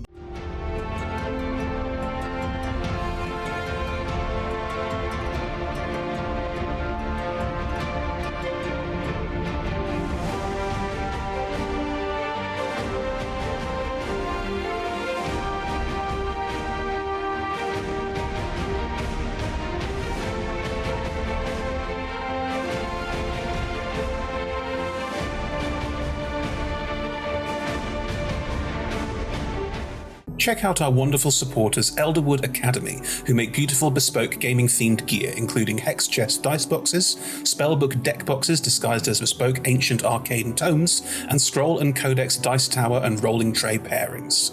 Make your own with their online designer at elderwoodacademy.com.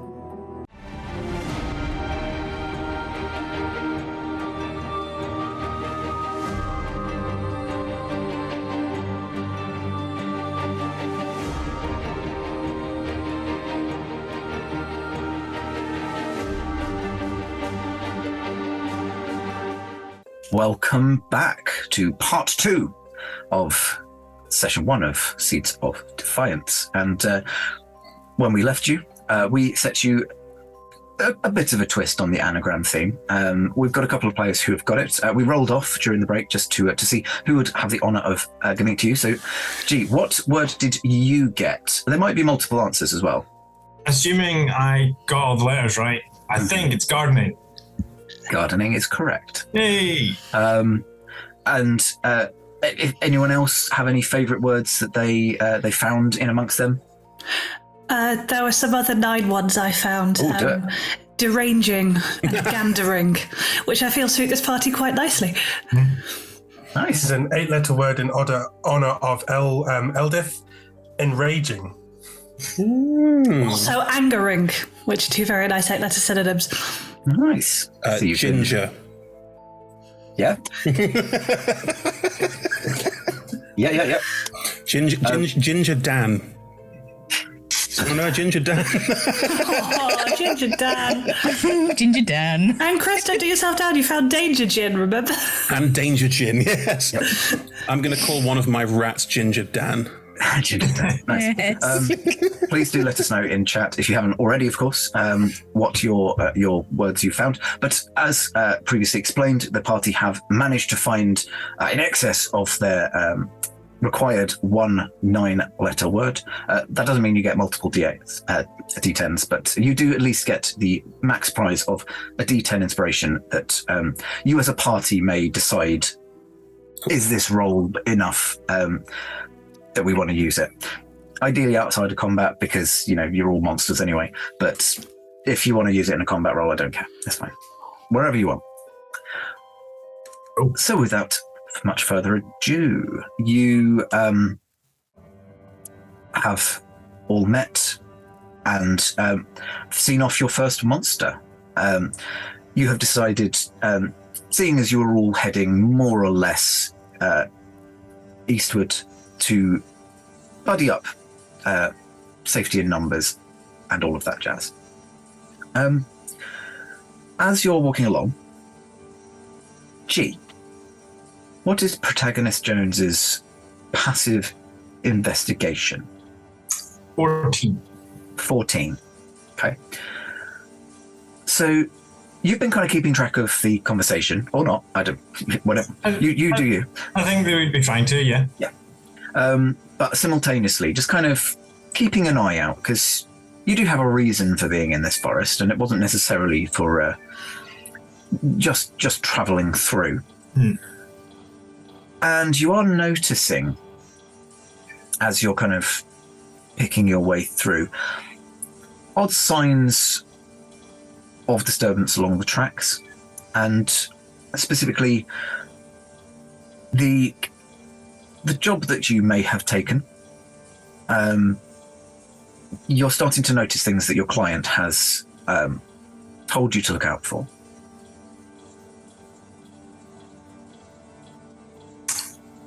Things such as what exactly? Like, is that the disturbances on the track, or? So, one of the main things that when you pressed your employer to give you a bit more detail, I mean, one of the big things was plant growths that were hindering their research. Mm-hmm. Now, a big fuck off Snapdragon Dragon is a fairly obvious alarm bell and along those lines. But you are noticing other signs, such as tenacious plants kind of growing where they wouldn't naturally. Okay. So, like plants that look out of place. Yeah. Plants that look like they have been very deliberately encouraged. Okay. I would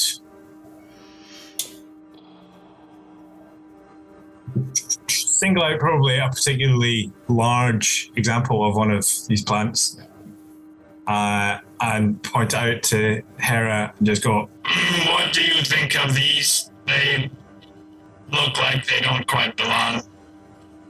Oh. Head right in. Give me another nature check.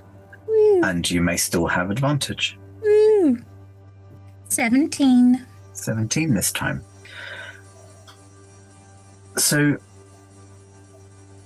much like Protagonist, you realize that the plants that in this area are not typical ones to grow in this kind of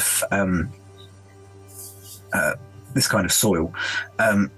It's a very difficult area of ground to grow anything. Yet you have some of the most delicate plants somehow managing to take a foothold here and thriving where realistically they should be struggling to get by. Because it's a 17, I think that's high enough that you would probably discern that this is due to some magical or supernatural of some nature assistance, not purely. This goes beyond gardening expertise. Let's put it that way. Mm-hmm. Oh, well, this one certainly shouldn't be growing in a swamp, I can tell you that. Take one of the leaves. You see, definitely not suited to this biome. What's the biome? If it's not as wet. Some places are wetter. This is wet. It could be drier. That kind of thing. See, that one should be growing up in the mountain, but look at it. Want to see it? Very close in your face. No idea. I understand what you said conceptually, but practically it's okay. Not poisonous, though, I'm afraid. I could look for you next time. You're okay. Okay. Can I roll an Arcana check to see if I think the magic used to encourage this plant was the same magic as the dragon? Please do. Yeah. Oh, no. That's an 11. It's early days yet. You haven't built up enough of an idea of the nature of these things just yet. So you've got a hunch, but not really enough just yet to build a case.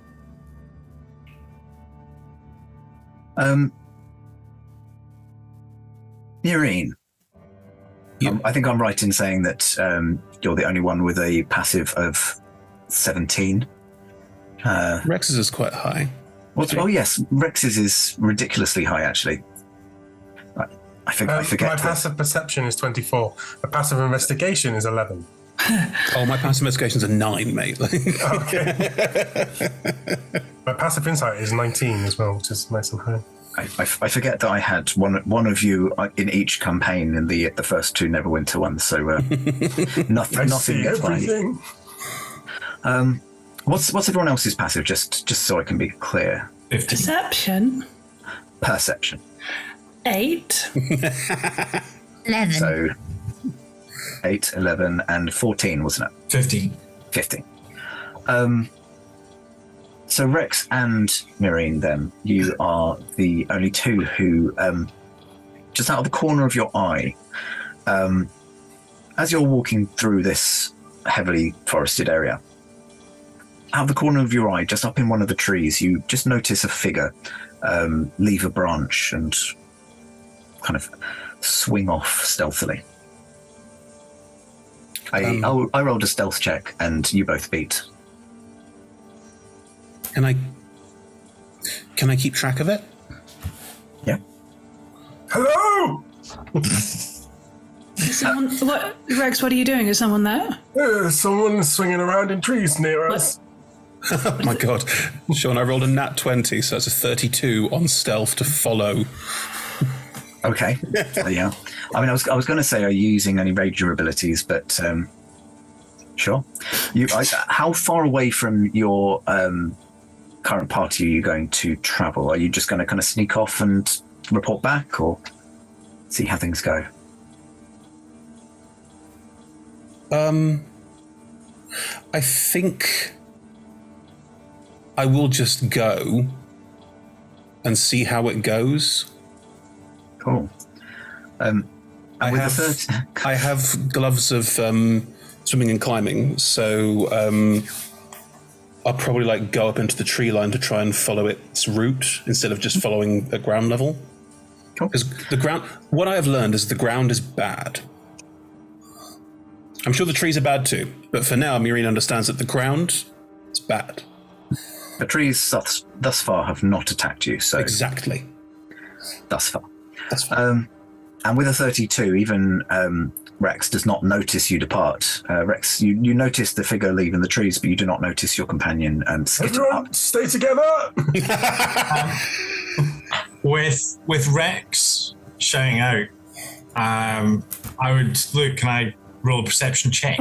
I'm happy for you to actively try and seek out this thing. It's in the tree. Look, right there. LD will try and see them as well. Please. Do I get advantage if it's being pointed out?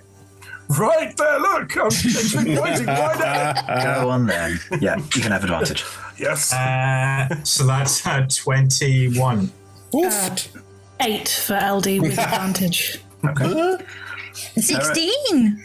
Oh. Excuse me. Hello. So the stealth check that I did roll was a 16. So everyone, with the exception of LD, has spotted the thing. Oh no, wait, I can't. Never mind. Just a question for the mechanics. When Marine disappears, does the rat swarm stay, or does it go with you? Yes. Okay, so it's just all gone. Just this mound of rats. Much like rats in real life, they just suddenly scurry and they're all gone, and you don't know if they're like underneath something. You just sort of just gone. Where are they? What do they look like? Point. What? Saw a branch move. The person in the trees. What do they look like? Oh, how far away are they? So they were up in the trees, but they were also a little bit of a distance away. So I would say they were a good fantasy Pythagoras. Yeah, 120 feet. Let's just say, just kind of observing you from quite a distance. We come in peace. We might not. What do they look like? So I don't know. I'm so sorry. All I saw was movement and in a tree. That's unless it's the wind, which I'm very good at knowing the difference. Okay. Remind me on when a ranged weapon has a range of 30/120 feet. What does that mean? Disadvantage on the shot. Yeah. So within the 30 feet, it's normal. Outside of that, it is at disadvantage. Beyond that, the weapon just can't reach. So I am gonna wait. Don't shoot it. It could be friendly. Not everything in this forest is out to hurt us. I mean, look, it does. Yeah, no, I'm not going to bother. Calm down, Mr. Jones. But keep it ready just in case it blows up on me again. Please. For those of you who are curious as to what this thing looked like, at that distance it was difficult to tell. It looked humanoid, but it also looked heavily obscured, a big cloak. The one thing I will give you, because of your ridiculous passive scores, it looked small. Even at this distance, it looked like it would be quite a small humanoid. So nowhere near LD and protagonist's heights. That is what I will give you for now. Do you have any friends in the forest? Anyone you've traveled with and lost who are good at climbing trees and are about my size? Maybe slightly shorter. Sean, do they sound at all similar to the people Eldith met? The people that LD met previously, they do not. Okay. At this, she noticeably uncoils. No, I've been here on my own the whole time. Strange. Small tree person. You know anyone in the trees? Inside check that. Please roll me deception or persuasion, whichever of the two is most appropriate, and insight on that. No idea what you mean. I rolled a nat 1 with a -1. That's for a 0. You get a 0. Brilliant. Oh no, I've been travelling by myself. I mean, it does support the roleplay, to be fair. I rolled 14. Yeah. Well, you get everything. What would you like to know? Yeah, go on. Give us 3 questions. What are you looking for? I mean,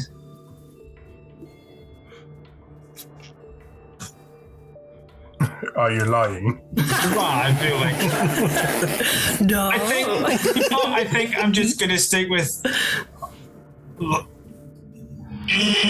a terrible liar. I'm still looking like, still trying to follow the person. There's no like judgment in the fact that you've lied to us. It's just you're bad at this. Great.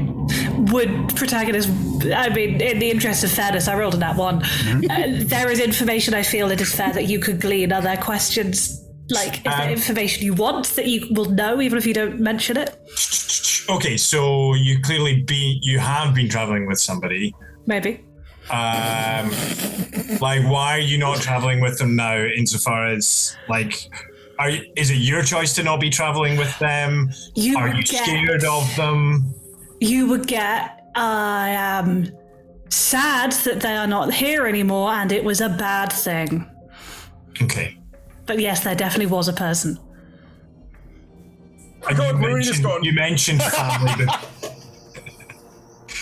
You mentioned family before. Would it be fair to assume that it's family that you were traveling with? Or? Family related. Family linked. Familiar. Okay, cool. Thanks. Welcome. Thanks, Dice. And as Rex finally notices the absence of your fifth colleague, Murine, you have 6th, 7th, 8th, 9th, 10th, 11th, 12th. You have scaled this the closest tree in an attempt to kind of follow this person. Please give me a dexterity check. I will allow acrobatics. 19. You're not very used to trees and such. Much more kind of sewer based, and buildings and attics if you have to. Yep. But the basics of climbing tree do not elude you, and you manage to kind of swing your way deftly to the top. Bendy house. Yeah. These are quite tall trees as well. I mean, this is a very old forest, and the trees here are behemoths in their own right. So you kind of scale this great distance and peer out to where this that you had seen this figure. You do see that they have moved away, and they do seem to be heading kind of more or less in the direction you were traveling, slightly further south than you were kind of heading east, southeast-ish. Sure. They're a little bit more south to where you were heading, but more or less in the direction you were going. Will you pursue? How far ahead of me are they? So I can move 40 feet around. If I remain stealthy and dash, I can still move 40 feet around. Are they slower than me? Will I catch up to them? Will I get a better look at them? What's going on? They appear to be keeping pace. I see. So they're no faster than you, but they are at least as fast as you are. Do I get a better look at them now that I'm up at this height and can see them better? Please make me an active perception roll. Sure. It's another nat 20, 27. Okay. So you can see from this distance the cloaks that this person is wearing are in hues of kind of green and brown, presumably to help them camouflage themselves better in this environment. But as they run, it's kind of a mixture of their movements, the silhouettes that they're casting as they flee. You catch a glimpse of a tail, kind of. It's not a furry tail, but it's not exactly bare. Is it like my tail? It is very like your tail. Fuck. Is it the same sort of height as me? It is a very similar height to your height.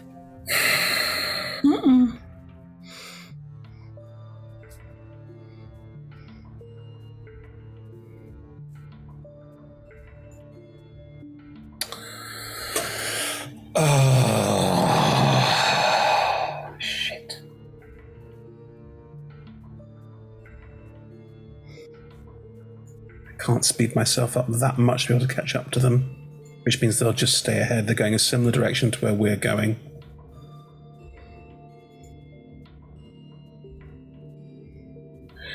Are there any animals nearby?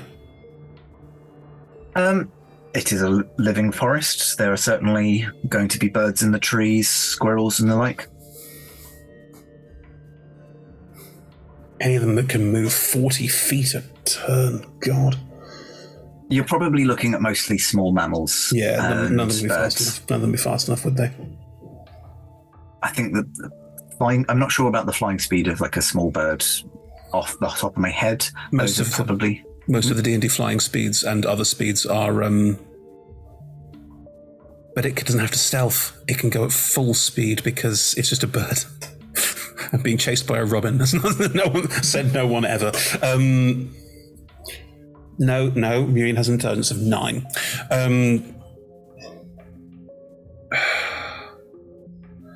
How far away from me are they right now? So that they would keep pace at 120 feet, or have I, by climbing the tree, reduced that distance to, say, 90 feet? It seems like they were also... So they don't... Does it count as movement or climbing? My climb speed is my movement speed because of the gloves. They also appear to be quite adept at climbing, so it's not impeding them. Okay. So you haven't lost any ground by climbing, but they are still keeping that kind of 120 feet. Shit. Hunter's Mark has a range of 90! Okay, fine.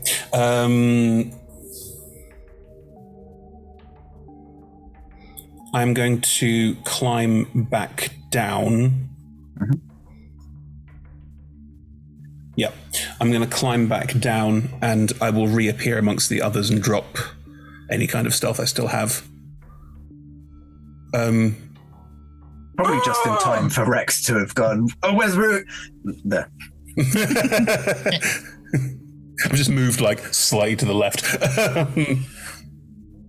Did you find out anything? Yep.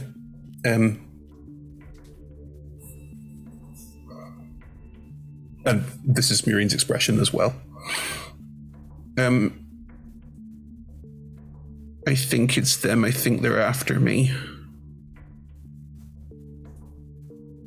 I saw a tail, like my tail. What precisely did you do that means they're after you? I did some work for a gang of were-rats. I'm not a were-rat. I'm just a... Dead rats. Yeah. I'm just a rat person. Do you require protection from them? Yes, but I think they're going the same way that we're going. Going that way. Yes, but what did you do? You see, we do sort of need to decide if we're protecting you or handing you over. You know, if you burnt a village of innocent people down, maybe we don't want to protect you. It's useful information, you understand. Context. Slightly good, so that's the first thing you thought of there, Eldith, but it's the lady does have a point. They're killers and thieves, and I did some thieving with them, and then they wanted me to kill people, and I said no. Could I insight check? I think it'd be very hard to read Marine, but just to kind of get just to get a read on how truthful they're being. Persuasion or deception, whichever is appropriate, and insight from Rex. Can I use my passive, or do you want me to roll actively? I will allow a passive roll in this instance because 14. 19. Were they telling the truth? Yeah.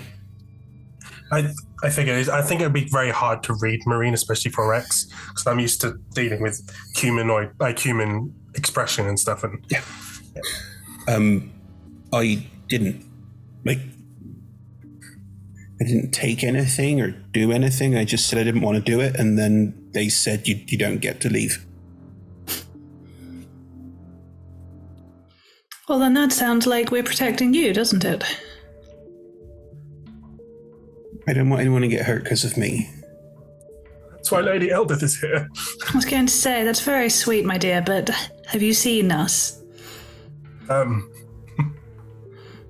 They're really dangerous, and if they bite people, they become like them, and... Oh, I have a cure for that, don't worry. Like them. What did you say, Jay? I cannot become like them. Do not worry. This is just... Okay. All right. I already... a little bit more can't hurt. What?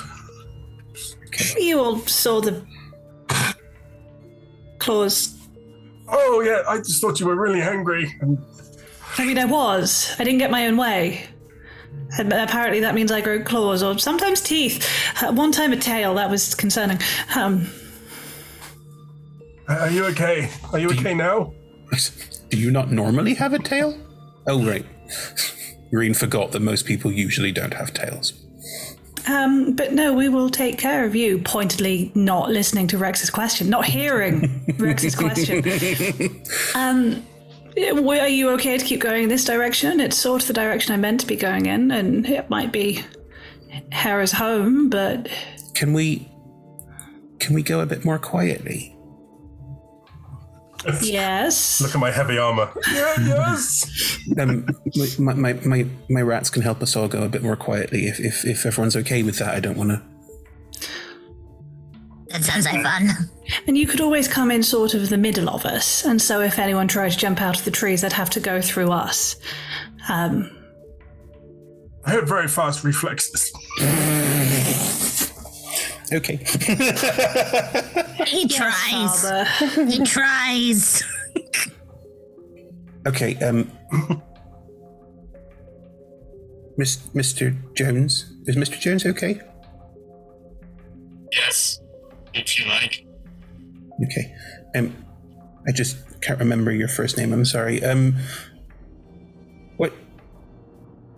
What did they say to you when they tried to get you to get me? They just described you and said that they were looking for you. They did not even give me your name. Did they say whether they wanted me to be alive when you got me and brought me back? No, they did not. That is not the kind of work I do. I mostly just find information, sometimes solve problems. I am not a bounty hunter. Okay. I will cast Pass Without a Trace on all of us. The rats will just sort of fan out around all of you, and they seem to absorb sound a little bit and becomes a little bit muted. Perfect. Would everybody please roll me your stealth checks? And add 10. The 10. Marine, there is some... my reflexes aren't as good as I did say they were. I do apologize. But just in case, if you are the prime target, there is something I can do to help you, if you would be willing. It'll only work whilst you're within, say, roughly 60 feet of me, though. Okay. You do need to be receptive to my magic. Is that okay? Okay. Oh, wonderful.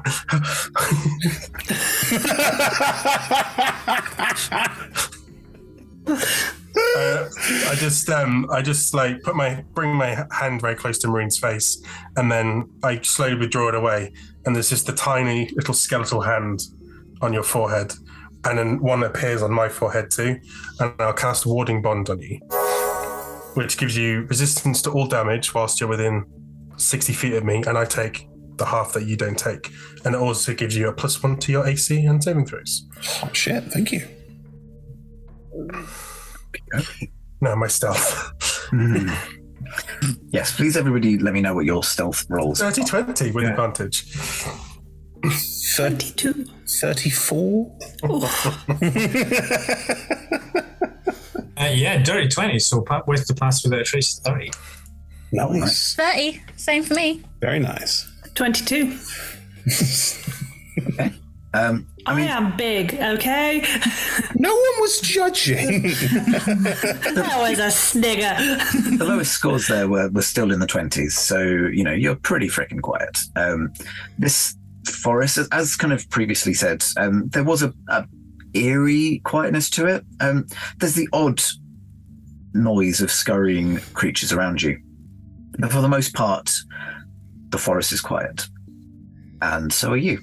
You are not making any undue noises as you traverse slightly slower pace than you had been traveling, but still decidedly making your way through the forest. As you walk in this direction, after a little while, you come to a part of the forest where there's a clearing. It's not... it looks like the clearing kind of disappears around corners. If imagine almost a circle where the trees just aren't.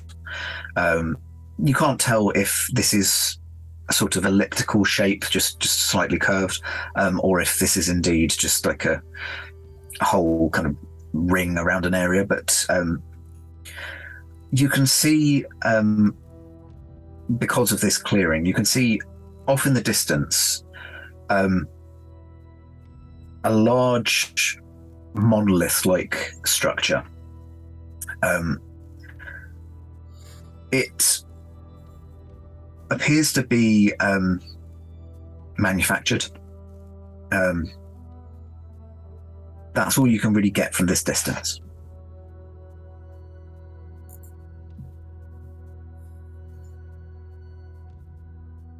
Before we deign to approach, this is in our path.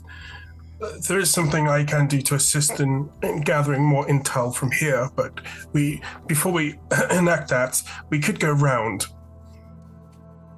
Although that going through the swamp may cause problems. Sorry, I may have not been clear. This the structure that you can see, it's not directly in your path. It's kind of off to one of the sides. So you haven't literally just approached this thing. It's just an object of note. You could. It's not far off if you wanted to kind of veer that way to investigate it more, but we don't need to get closer to investigate. I can do it from here with Hera's help. Hera, is it jogging any memories? Does it jog any memories? Give me a history roll. Okie dokie. And now I have an ability that assists. Hold on a moment. I have to find it amongst the text. Is this where we find out that you're a reborn dwarf and you have advantage with stonework? Obviously.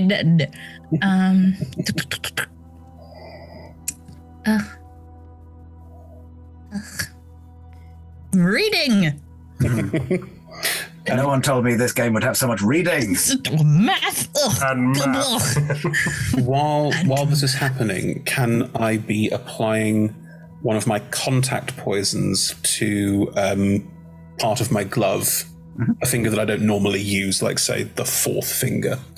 So if necessary, I have a contact poison I can use. Yep, that's fine. You know what poison it is? I was going to say, if they do anything in particular that you want to let me know now, that's fine. It's if I touch someone with it, there is a con save. Okay. And then something cool happens if they fail the con save. Ooh. I can tell you what that is if you like, Sean. I don't want to make it sound like I'm being too, you know. No, you can keep your secrets. Cool. Awesome. What was the history roll, and did you find that you had some sort of modifier? I do. I have knowledge from a past life, so I can roll a d6 immediately after. I'm gonna need it.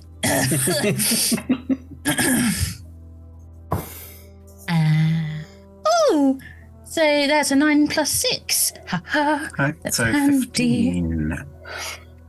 With a 15, you kind of study the object in front of you, and it's not familiar. It doesn't feel like it belongs in the same.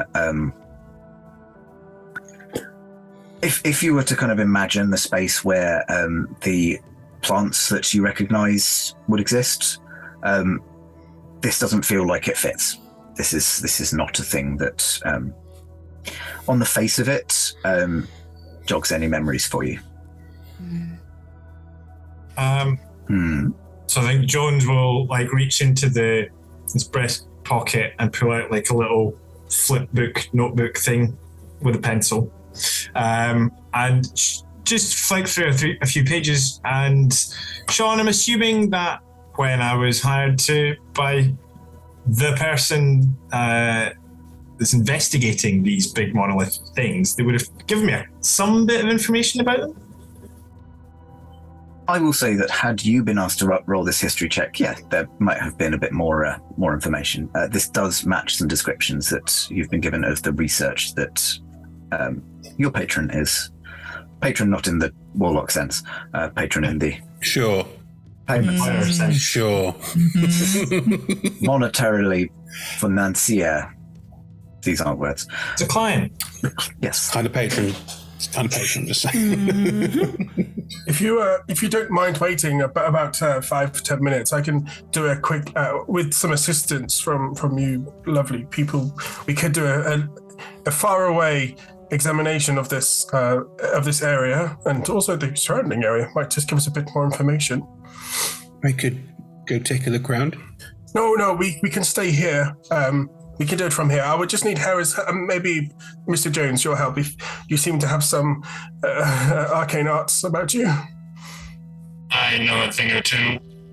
Hera, this one would mostly rely on you and your connection with plants and things. Would you mind being the conduit for me? Of course. So if you just sit right here.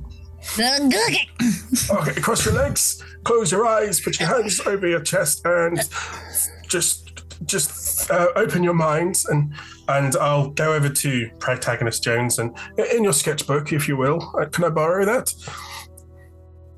Here you go. Is it slimy at all? I don't. And I'll just draw a rough image of the kind of magical like runic circle that I want help with, and then I'll show you. And if you would assist me in drawing this circle around Hera, it's like a concentric magical circle. And this is a little obviously would require DM discretion, because this is a spell that I'm supposed to cast. But if possible, I want to cast it. Thematically speaking, Hera's connected to nature more than I am. So I'm going to be casting the Commune with Nature spell, but I want to cast it on Hera, and then for Hera to gain the benefits of that, just to kind of thematically tie in with Hera. Yeah. Would you allow that? Yeah. I think that's a nice little community moment. So yeah, no, let's go with this. Okay. So Hera, as you're sitting there and the magical circle is completed, and Protagonist Jones and I finish drawing the circle in the mud and sludge around you, you briefly become one with nature and gain knowledge of the surrounding territory around us, which is in a radius of 3 miles. So hopefully should cover this thing. You instantly gain the knowledge of up to 3 facts of your choice. You can learn if there's any prevalent plants, minerals, animals, or people, any powerful celestials, fae, fiends, elementals, or undead, influence from any planes of existence, any major buildings, or any large terrains and bodies of water. And you can choose 3 of those. I don't know if I can send that to you somewhere, because that's Can I post it in the chat, maybe? Yeah. I don't know how to do that. It's Commune with Nature, isn't it? Yeah, Commune with Nature, yeah. Yeah. And that would be, and so you're going to use this spell. I'm just casting it with my magic. And thematically, some of Protagonist Jones's assisting. I will say, so that we're not literally, putting this all on Scarlet, you can kind of maybe give the deciding vote, definitely. But if you wanted to kind of discuss this as a group, because for the most part, you're working together to cast this, so I'm happy for there to be a bit of discussion over what you want to know. So, Hera, what do you sense? Can you sense anything powerful emanating from this structure? Anything lying in wait, ready to snap us up if we were to approach? What do your Hera eyes see? Your undead eyes. What do I see? Well, you need to ask some of the questions. What? It was three of these.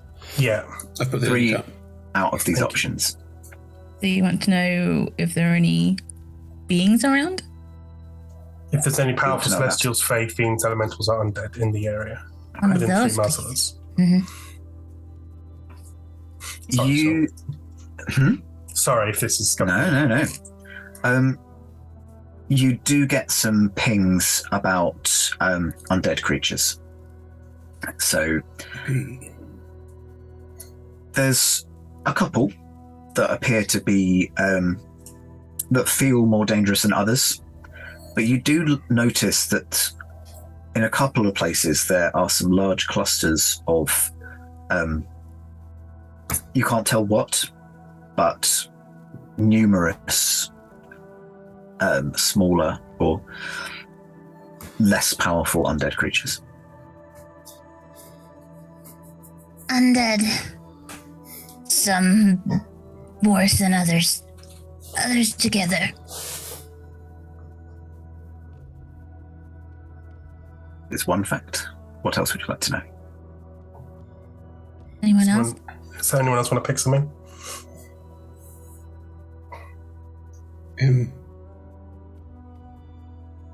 Yeah.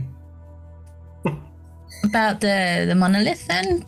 Because you said are there any buildings around, but since we know it's there, do we get more information, or is it just like, yep, there it is? Bing. That's wrong. Can you tell where that came from? Point out, kind of motioning towards the giant monolith thing. So you can't tell where this thing came from specifically, but you kind of reach out and it's within 300 feet. You can feel that there's this one that's close to you and then another one a little bit further away. The spell goes for 3 miles. It's only 300 feet. It's only 300 feet if it's underground. Sorry, yeah, I'm... Okay, right, well, 3 miles then. I will give you an expanded view. This is where I could do with a little bit more knowledge of distances. You can feel that there are a number of these constructions. In 3 miles, you probably get a feeling of 4 of them, and they appear to be arranged in what seems to be an arc.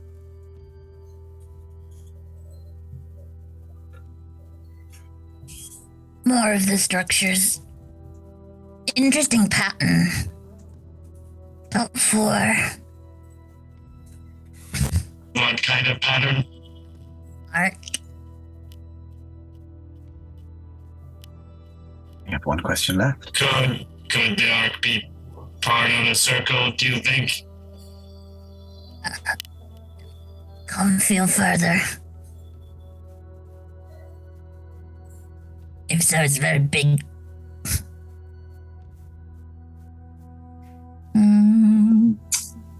I just rolled to check. LD, I don't know if you'd noticed, but you might catch me staring at you briefly and then looking away. Like it's got a look of like you're just thinking about something and suddenly you see someone just looking at you and go, look away. Yeah, I rolled 17 on the dice, plus something. I think I noticed. Yeah, I rolled. -2, but still, I noticed. It was under your passive, so you noticed. I will ask you about that when Hera is finished. It'll probably be simultaneously, but... I'm now staring at the floor. Is there anything that Hera would pick up from communing with nature like that? Because it's not something that I would have done with you before. Anything friendly? Can I zero in on that? Like friendly to me? So, prevalent friendly plants. Trying to home in on friendliness. You feel that just a little bit away from you, kind of on the inside of the arc, as it were, you feel the presence of maybe just shy of 24 friendly feeling creatures.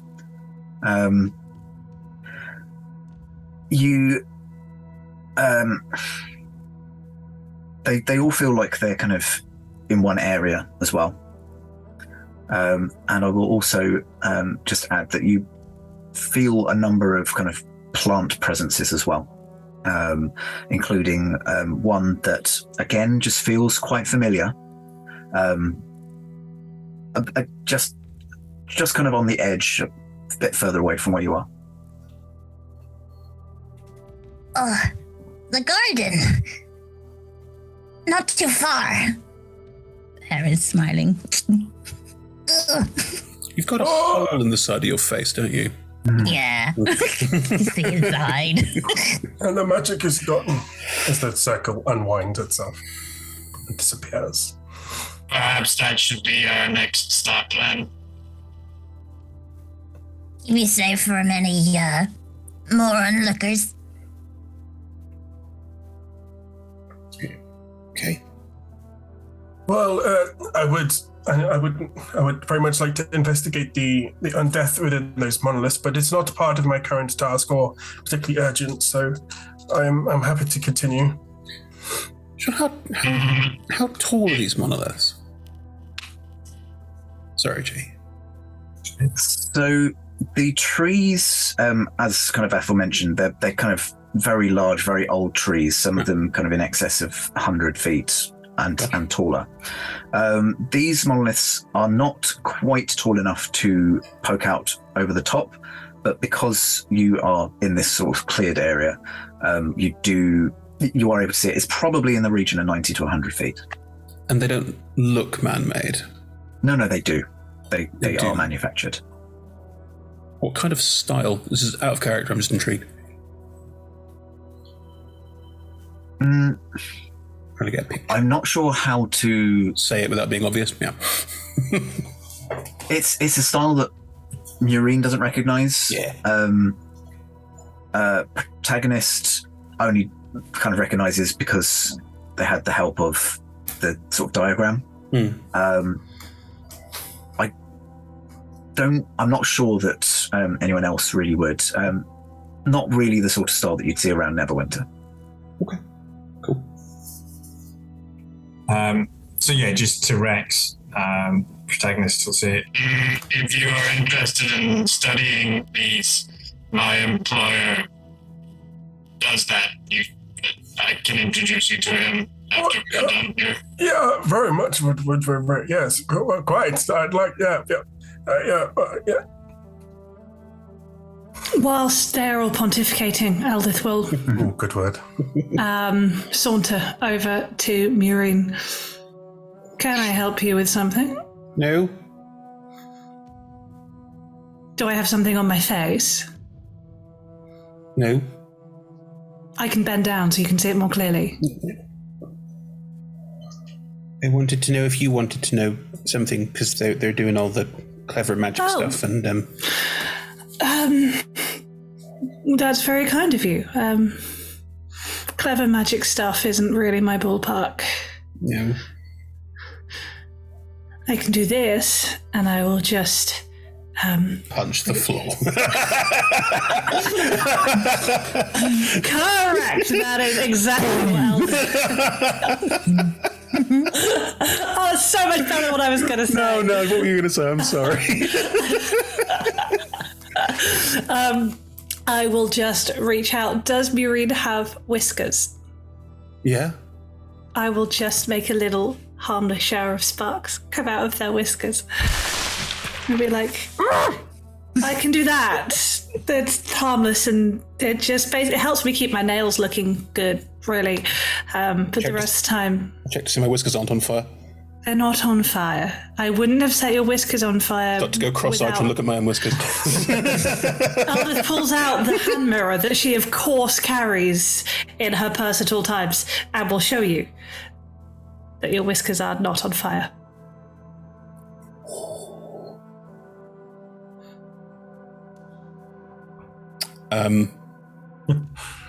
Marine very rarely sees themselves. Oh no! See, you're not on fire. I wouldn't just. Well, yes, I can't. And if I was going to, I would use kindling, and also I'd probably just punch it. No. Is that the one that lets you clean things? Yes. Would you like me to? I'm not saying you need it, but just from your question, would you like me to?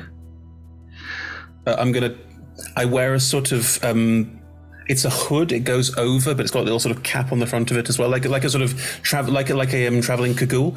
I will basically take it off, and my ears just like pop out the top because they've been folded in this entire time. And yeah, I'm filthy, utterly filthy.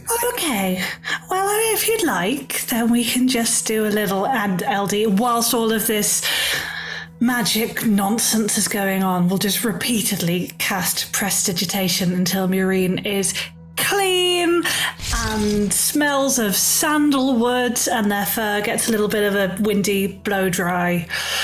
And for as long as they are looking like they are enjoying it and not finding it overwhelming, LD will just give them a bit of a prestidigitation pampering session. There's a little bit of like creeped out nose, and then it's very much a I've never been pampered before kind of feeling. So yes. Darling, a weekly massage session is an important just person's right. It's a fundamental of civilization. I've never had a massage session. They look very busy. Would you like me to show you the bait? It will involve me touching you. I promise no claws. Okay. Okay. I assume that given her background and her considerable strength mod, Eldith does a good massage. Oh, there's years. I mean, I'm only 3 years old, but there's years of tension. I love to think all the rats are lining up for their turn as well. Also, they're looking a bit confused, like, why would you bother with that? I think what I will do in that case, seeing a whole bunch of beady inquisitive eyes, is explain to Maureen what I'm doing and suggest that they can do the same with like their thumb very gently on each rat. Anyway, we do absolutely nothing to forward the plot. I mean, Maureen did have a thing that they noticed that they were going to share, which I don't believe they did. Started the conversation with... Chris does not remember. It went with the dirt and the knots. What? What did I notice? Well, you said while they're doing their magic stuff, did you want to know a thing that you knew? And then... All right, no, I know nothing. A, I have an intelligence of 9, and B, I've never left Neverwinter. Like, this is all... The fact that there's grass on the floor is weird. Like, I know nothing. I just love the image of, like, protagonist Hera and Rex all doing this magic circle thing. They finish it, turn around, and there's just a bunch of rats and Eldith and Marine massaging each other. At the point you turn around, rats all just in a circle, like a bunch of drama students. At the point you turn around, Eldie's probably got out a selection of nail varnish and is getting Marine to pick the colour. Oh, Marine is getting very excited about nail varnish. Okay. Well, those of you who are doing mystical arts, the important bit. You may share what you have found with the two of you who were doing self-care. Not plot. Self-care. It's important. It's still important. It's side quest. Side quests are important, people. Massaging your rat friends into. That's very euphemistic. Anyway, Hera, what did you find then? In conclusion, is the magic okay? Did it leave any? Was it painful at all? Oh, that's quite soothing to be. Can we do that again? Yes, we can. Yes. Monoliths are strange. Home might be that way. Undead everywhere. Okay, and we're surrounded by things that want to eat us. Yes. Well, we should still be being stealthy for a while. When you say undead, everywhere and surrounded by things that want to eat us. Do you mean in the way that, mosquitoes want to eat us, but are a minor inconvenience? And undead everywhere sort of philosophically in the world, or should we be doing more of the running and screaming? No need to scream. But there's a few that could be very dangerous. Some not so much. Some are just tootling around. Like one over there, definitely tootling. But some, fine. It's obvious that Hera's dead, right? Probably. Yeah. But not all bad. Not all bad. I mean, they're not all bad.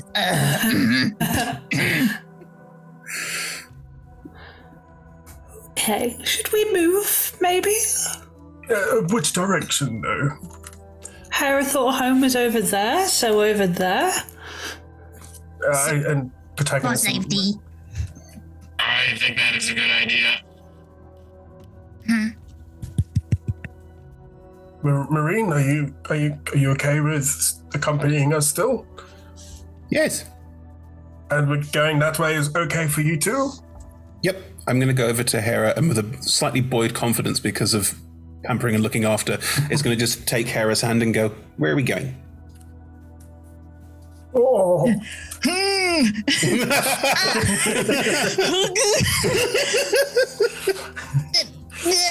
This way. She's smiling and very awkward. Okay, not frightened of me. That's nice. Come on. Okay.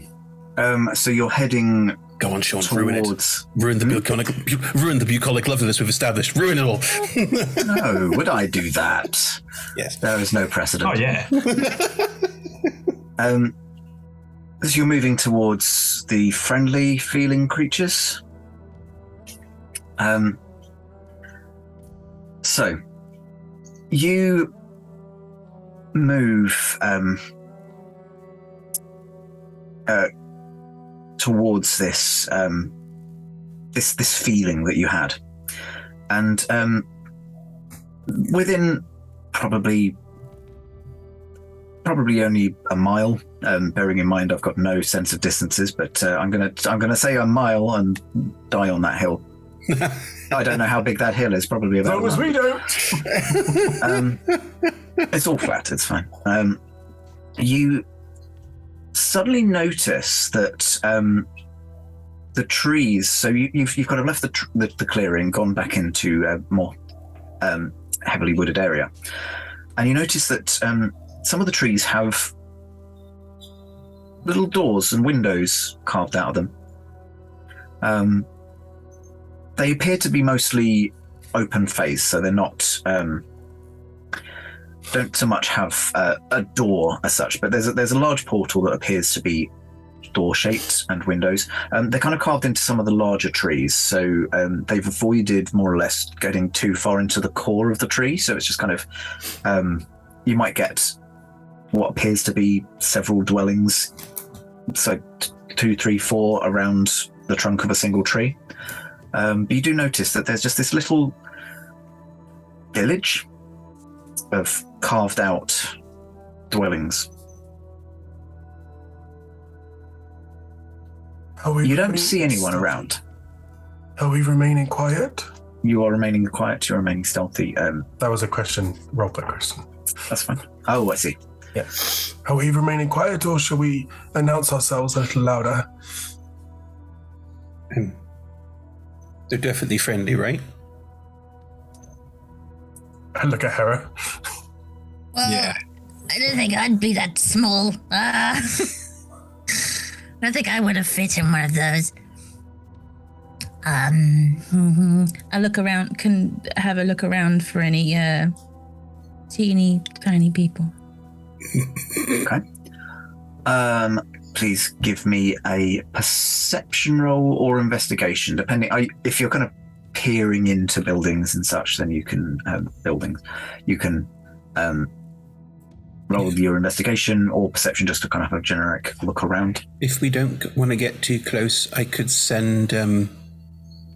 I'll look down at some of the rats. Probably not Septimus. Thomasina, maybe? Or Ginger Dan? They can have a look for us if we need. How big are the houses or carvings in the trees? Marine size or smaller? Give me an insight roll. Ooh. I mean, I can squish my body down to be very small because I'm a rat. But so can Protagonist Jones because he's an octopus. 22. You can get through a keyhole. You can get your head through a keyhole. Head and arms. So those of you who rolled for insight on these dwellings, please, what were your rolls? 22. Oh, it's a natural 20 for 29. Ooh. Okay. I think both of you would recognize that the portals are generally around 3 to 4 foot high.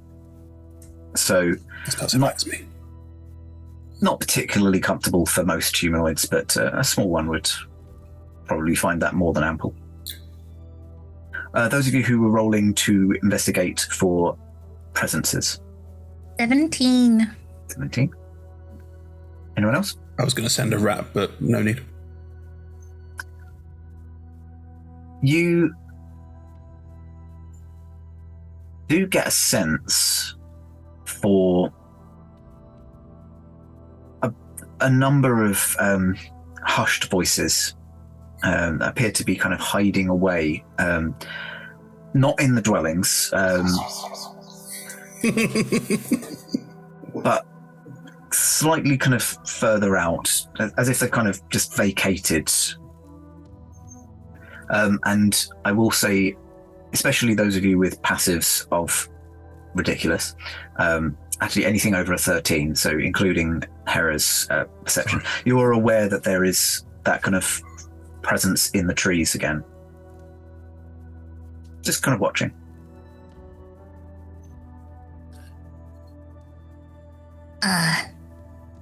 We may have just accidentally stepped in and frightened them, and they're down. So maybe say hello. One of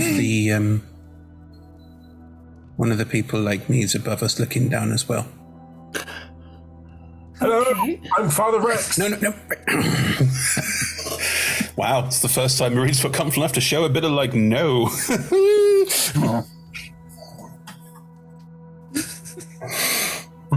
Did you actually do that, Johnny? Rex is very friends first, aims later. So, and he was standing in their town. Why wouldn't he introduce himself? I thought it was the people in the trees again. Okay.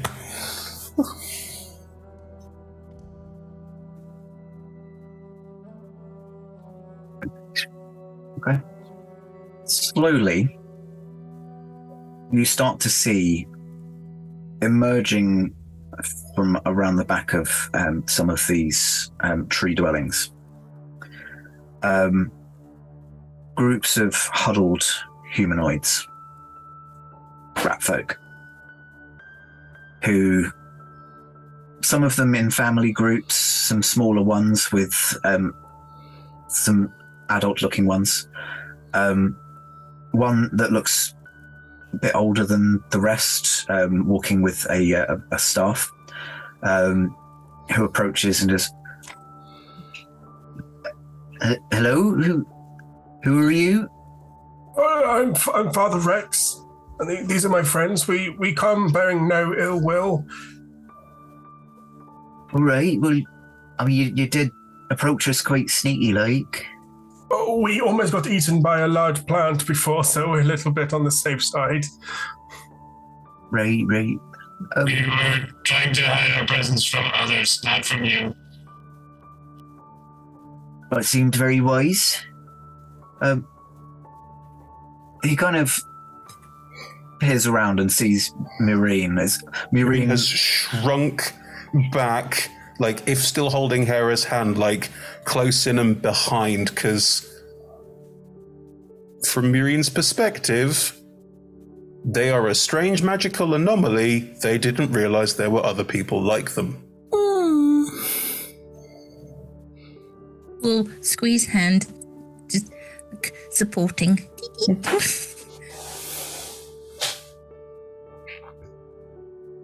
Are you alright?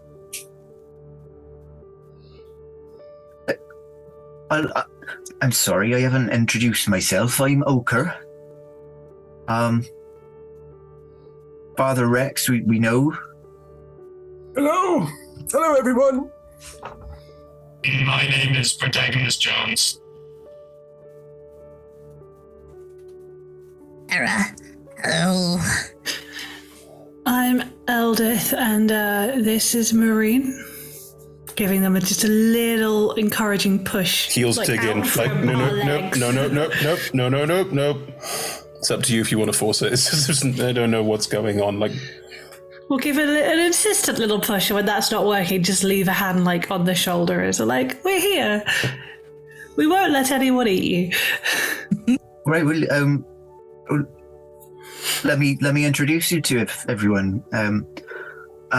And they kind of turn around and start kind of pointing out rats. There's kind of one hanging quite close behind them that they introduce as Crimson.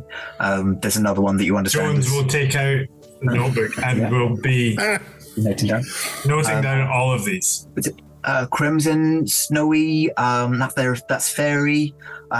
There's Brownie, there's Red and Matt. That's they're Brownie's kids, and then there's Deer and Fawn, and I can't see Velvet, but Velvet's their sibling, and then Shaggy and Puffball and Meadow and Stump, Honey, Orange Peel, Woody and Fieldy, and Chestnut. Is that everyone? And the one kind of hanging near the village elder, as you kind of gather that he is. She kind of leans forward. I think that Slippery Jack is around somewhere. Probably skulking. And you just hear this voice. I'm not skulking. I'm scouting.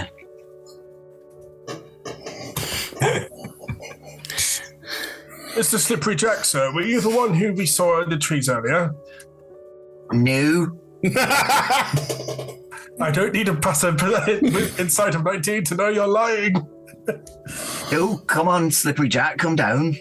And eventually this figure emerges that you had seen, and the kind of image resolves of this kind of green hood, and you can see that they are another rat folk. They have dark brown fur and has an eye patch over their right eye. Oh, that's so cool. I didn't really describe the elder. They look to have originally been maybe white, but their fur has kind of browned and yellowed with age. They have a shorter muzzle than most of the other rats, and walks with a stick that is taller than he is. Murine, like myself, is entirely dumbfounded. Doesn't really know what to say or do. We'll just listen to all of this and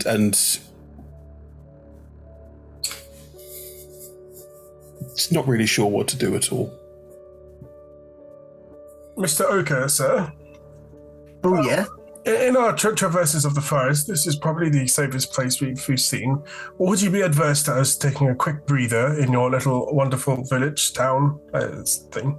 Please, no, do come and stay and rest up. You must have been travelling for miles. Several. No, please. Partake of our hospitality. That's absolutely fine with us. Tell you what, we'll be able to move around. Some of us don't mind sharing for a bit, and you can have some dwellings of your own for. Are you staying for a night? What time of day is it at this point? I don't think any of you would have been silly enough to travel too late at night. So you've probably, with the exception of Maureen, who's been in the woods for a little while, running circles through it. You've probably taken a couple of rest stops, but it's getting on, I'd say, to sort of afternoonish. You'd be wanting probably to find somewhere safe to camp anyway. That's my thought. Eldith? I mean, I would hate to intrude on their hospitality, but... Did you not say you had somewhere to be? Yes, I am urgently awaited at home. I'm going to insight check that. Can I help him? Give him the help. How would you help someone else in an insight roll without? Just lean into the shot. I just kind of lean over and just. I don't quite know if she's telling the truth there. I can hear you. Yeah, I know. I'm aware. I would just walk up, move from Hera over to Eldith, and if it's okay, try and probably go for your hand as well and go, please don't go anywhere, I don't know what's going on. I'll stick with you, Maureen, for now until you're safe. Thank you. There's a lot of people like you. This seems to be a surprise. I didn't know. Okay. Are we feeling happy overwhelmed, or sad overwhelmed, or just overwhelmed? I don't know. Maureen will start crying. They genuinely have no idea what to do with this situation. If they're cool with it, LD will kneel and give them a proper, this is okay hug. I think all of the massaging and looking after stuff earlier does mean that you will get a hug back, but also it's probably one of the first hugs they've ever had as well, so it's all a bit much for them right now. Perfect. And yes, I am intentionally changing the subject. Keep going. Right, Jones has noticed that and is going to leave it for now. Please do come and we've got vegetables. Do you eat? Are you hungry? Yes, I'd make a mean rat. Yes. Vegetables is fine.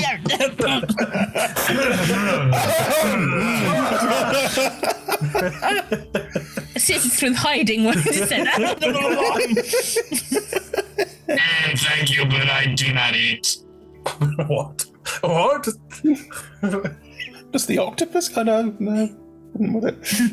Okay. Well, yes. I mean, I could partake in some edibles, some food. No, what we're doing, Johnny. That's next. One of my other characters would be. But I don't think all of us will fit into your dining room. Oh no. We eat as a family. We eat outside. So follow me, and they kind of lead you. Again, it's. The trees are quite well spaced out, but what they've done is they've kind of planted, with deep stakes into the ground, a long wooden table.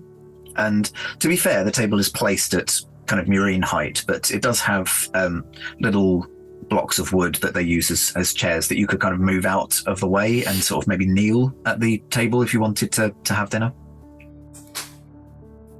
Eldith will take out embroidered monogrammed handkerchief and just spread it out where she's about to kneel on the ground.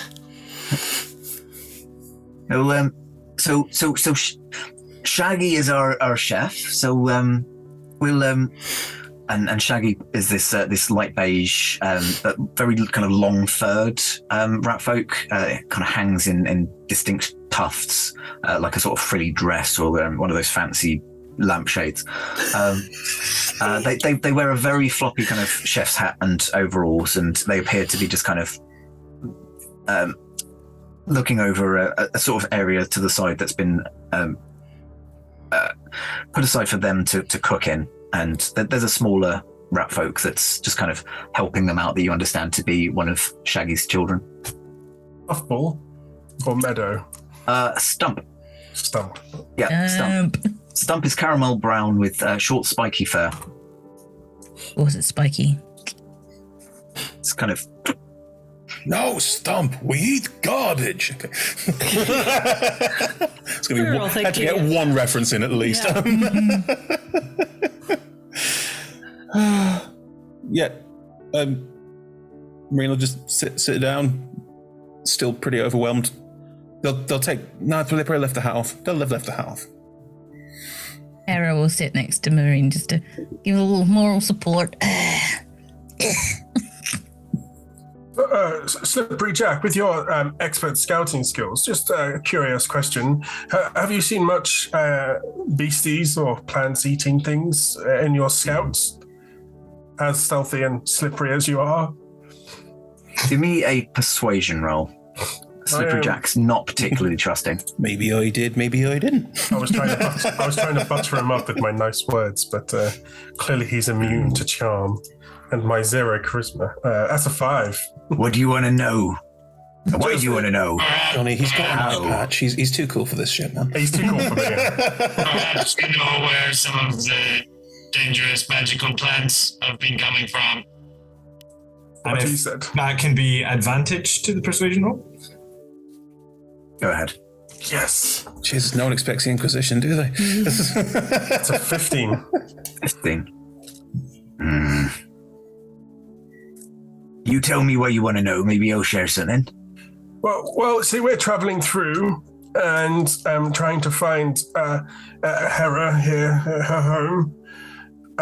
Trying to find, and we have to keep traveling and knowing if we're going to come across more of those things, it would be really good to know to avoid.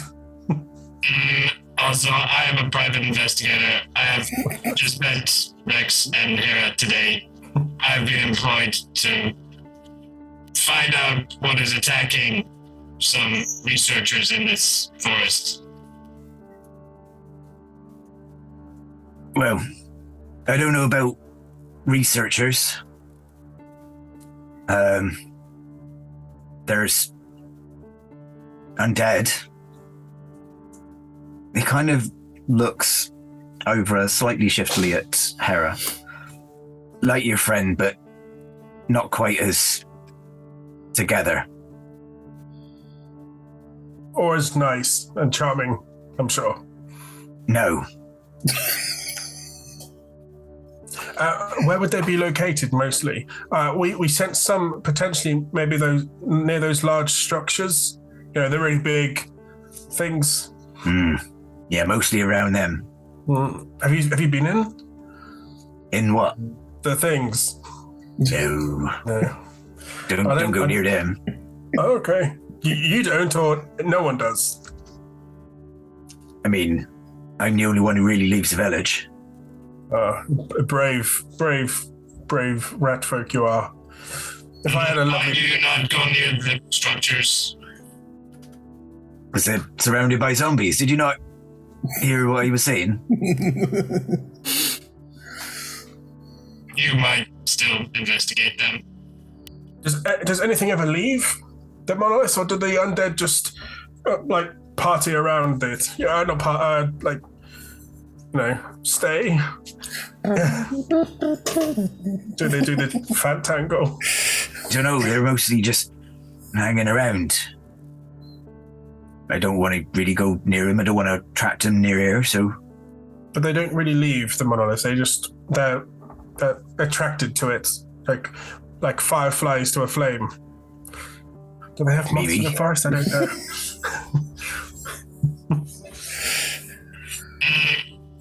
Have you seen the unusual plants around? Plants that should not be growing in this forest. I kind of bristle a bit. Nothing wrong with plants.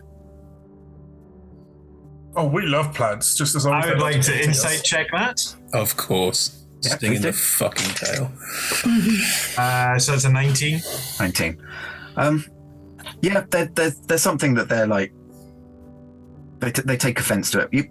You're not too sure quite what it is you've said that's offended them. Possibly they've not encountered the dangerous plants, so they're pretty much okay with plants. I agree, there's nothing wrong with plants, but we found some that should not be able to grow in this environment.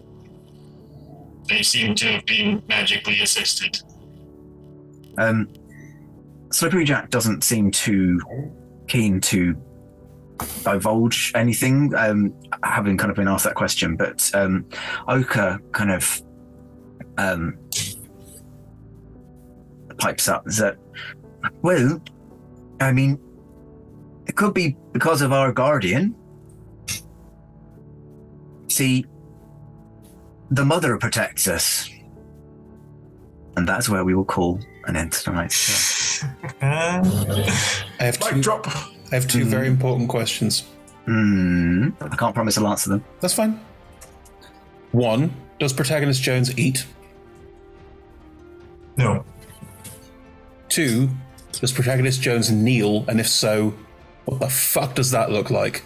Protagonist Jones does not kneel or sit. The probably. How tall's Rex? About 5'6". Okay. He's fairly hunched over due to the, yeah. So I think wherever LD and Rex sit around the table, Protagonist Jones will stay on his feet, like sort of hovering behind. Okay. And depending on like where Slippery Jack is or where Oka is, they might take a few steps either way. But they're not sitting down. Just remembered how to try and sit down in Octodad, and that was very difficult. So, thank you everyone for coming along for the intriguing beginning that was tonight's show. If you enjoyed this, we play every Tuesday from 6 p.m. I want to say BST. Yeah. Is it? I don't. Time zone. Yeah, 6 p.m. in a time zone and different times elsewhere. You can also catch us on Mondays with Drowning in Blackwater, also from 6 p.m. somewhere. And you can also join us on Friday, again, from 6 p.m. Other time zones may apply. For Talking is a Free Action, our chat show / question dungeon. All of our shows are streamed at twitch.tv/rolltogetherrpg, and you can find all of our content archived at youtube.com/rolltogetherrpg. There are also podcast versions of all of our shows available everywhere. Just search Roll Together RPG. A massive thank you to our D20 Club on Patreon. There will be a link in chat now. Please do join them because every penny helps us to make all of the fantastic content that we do. Big thank you again to all of our sponsors and our supporters. And don't forget, we are all over social media as Roll Together RPG. Thank you for watching, and we will see you soon.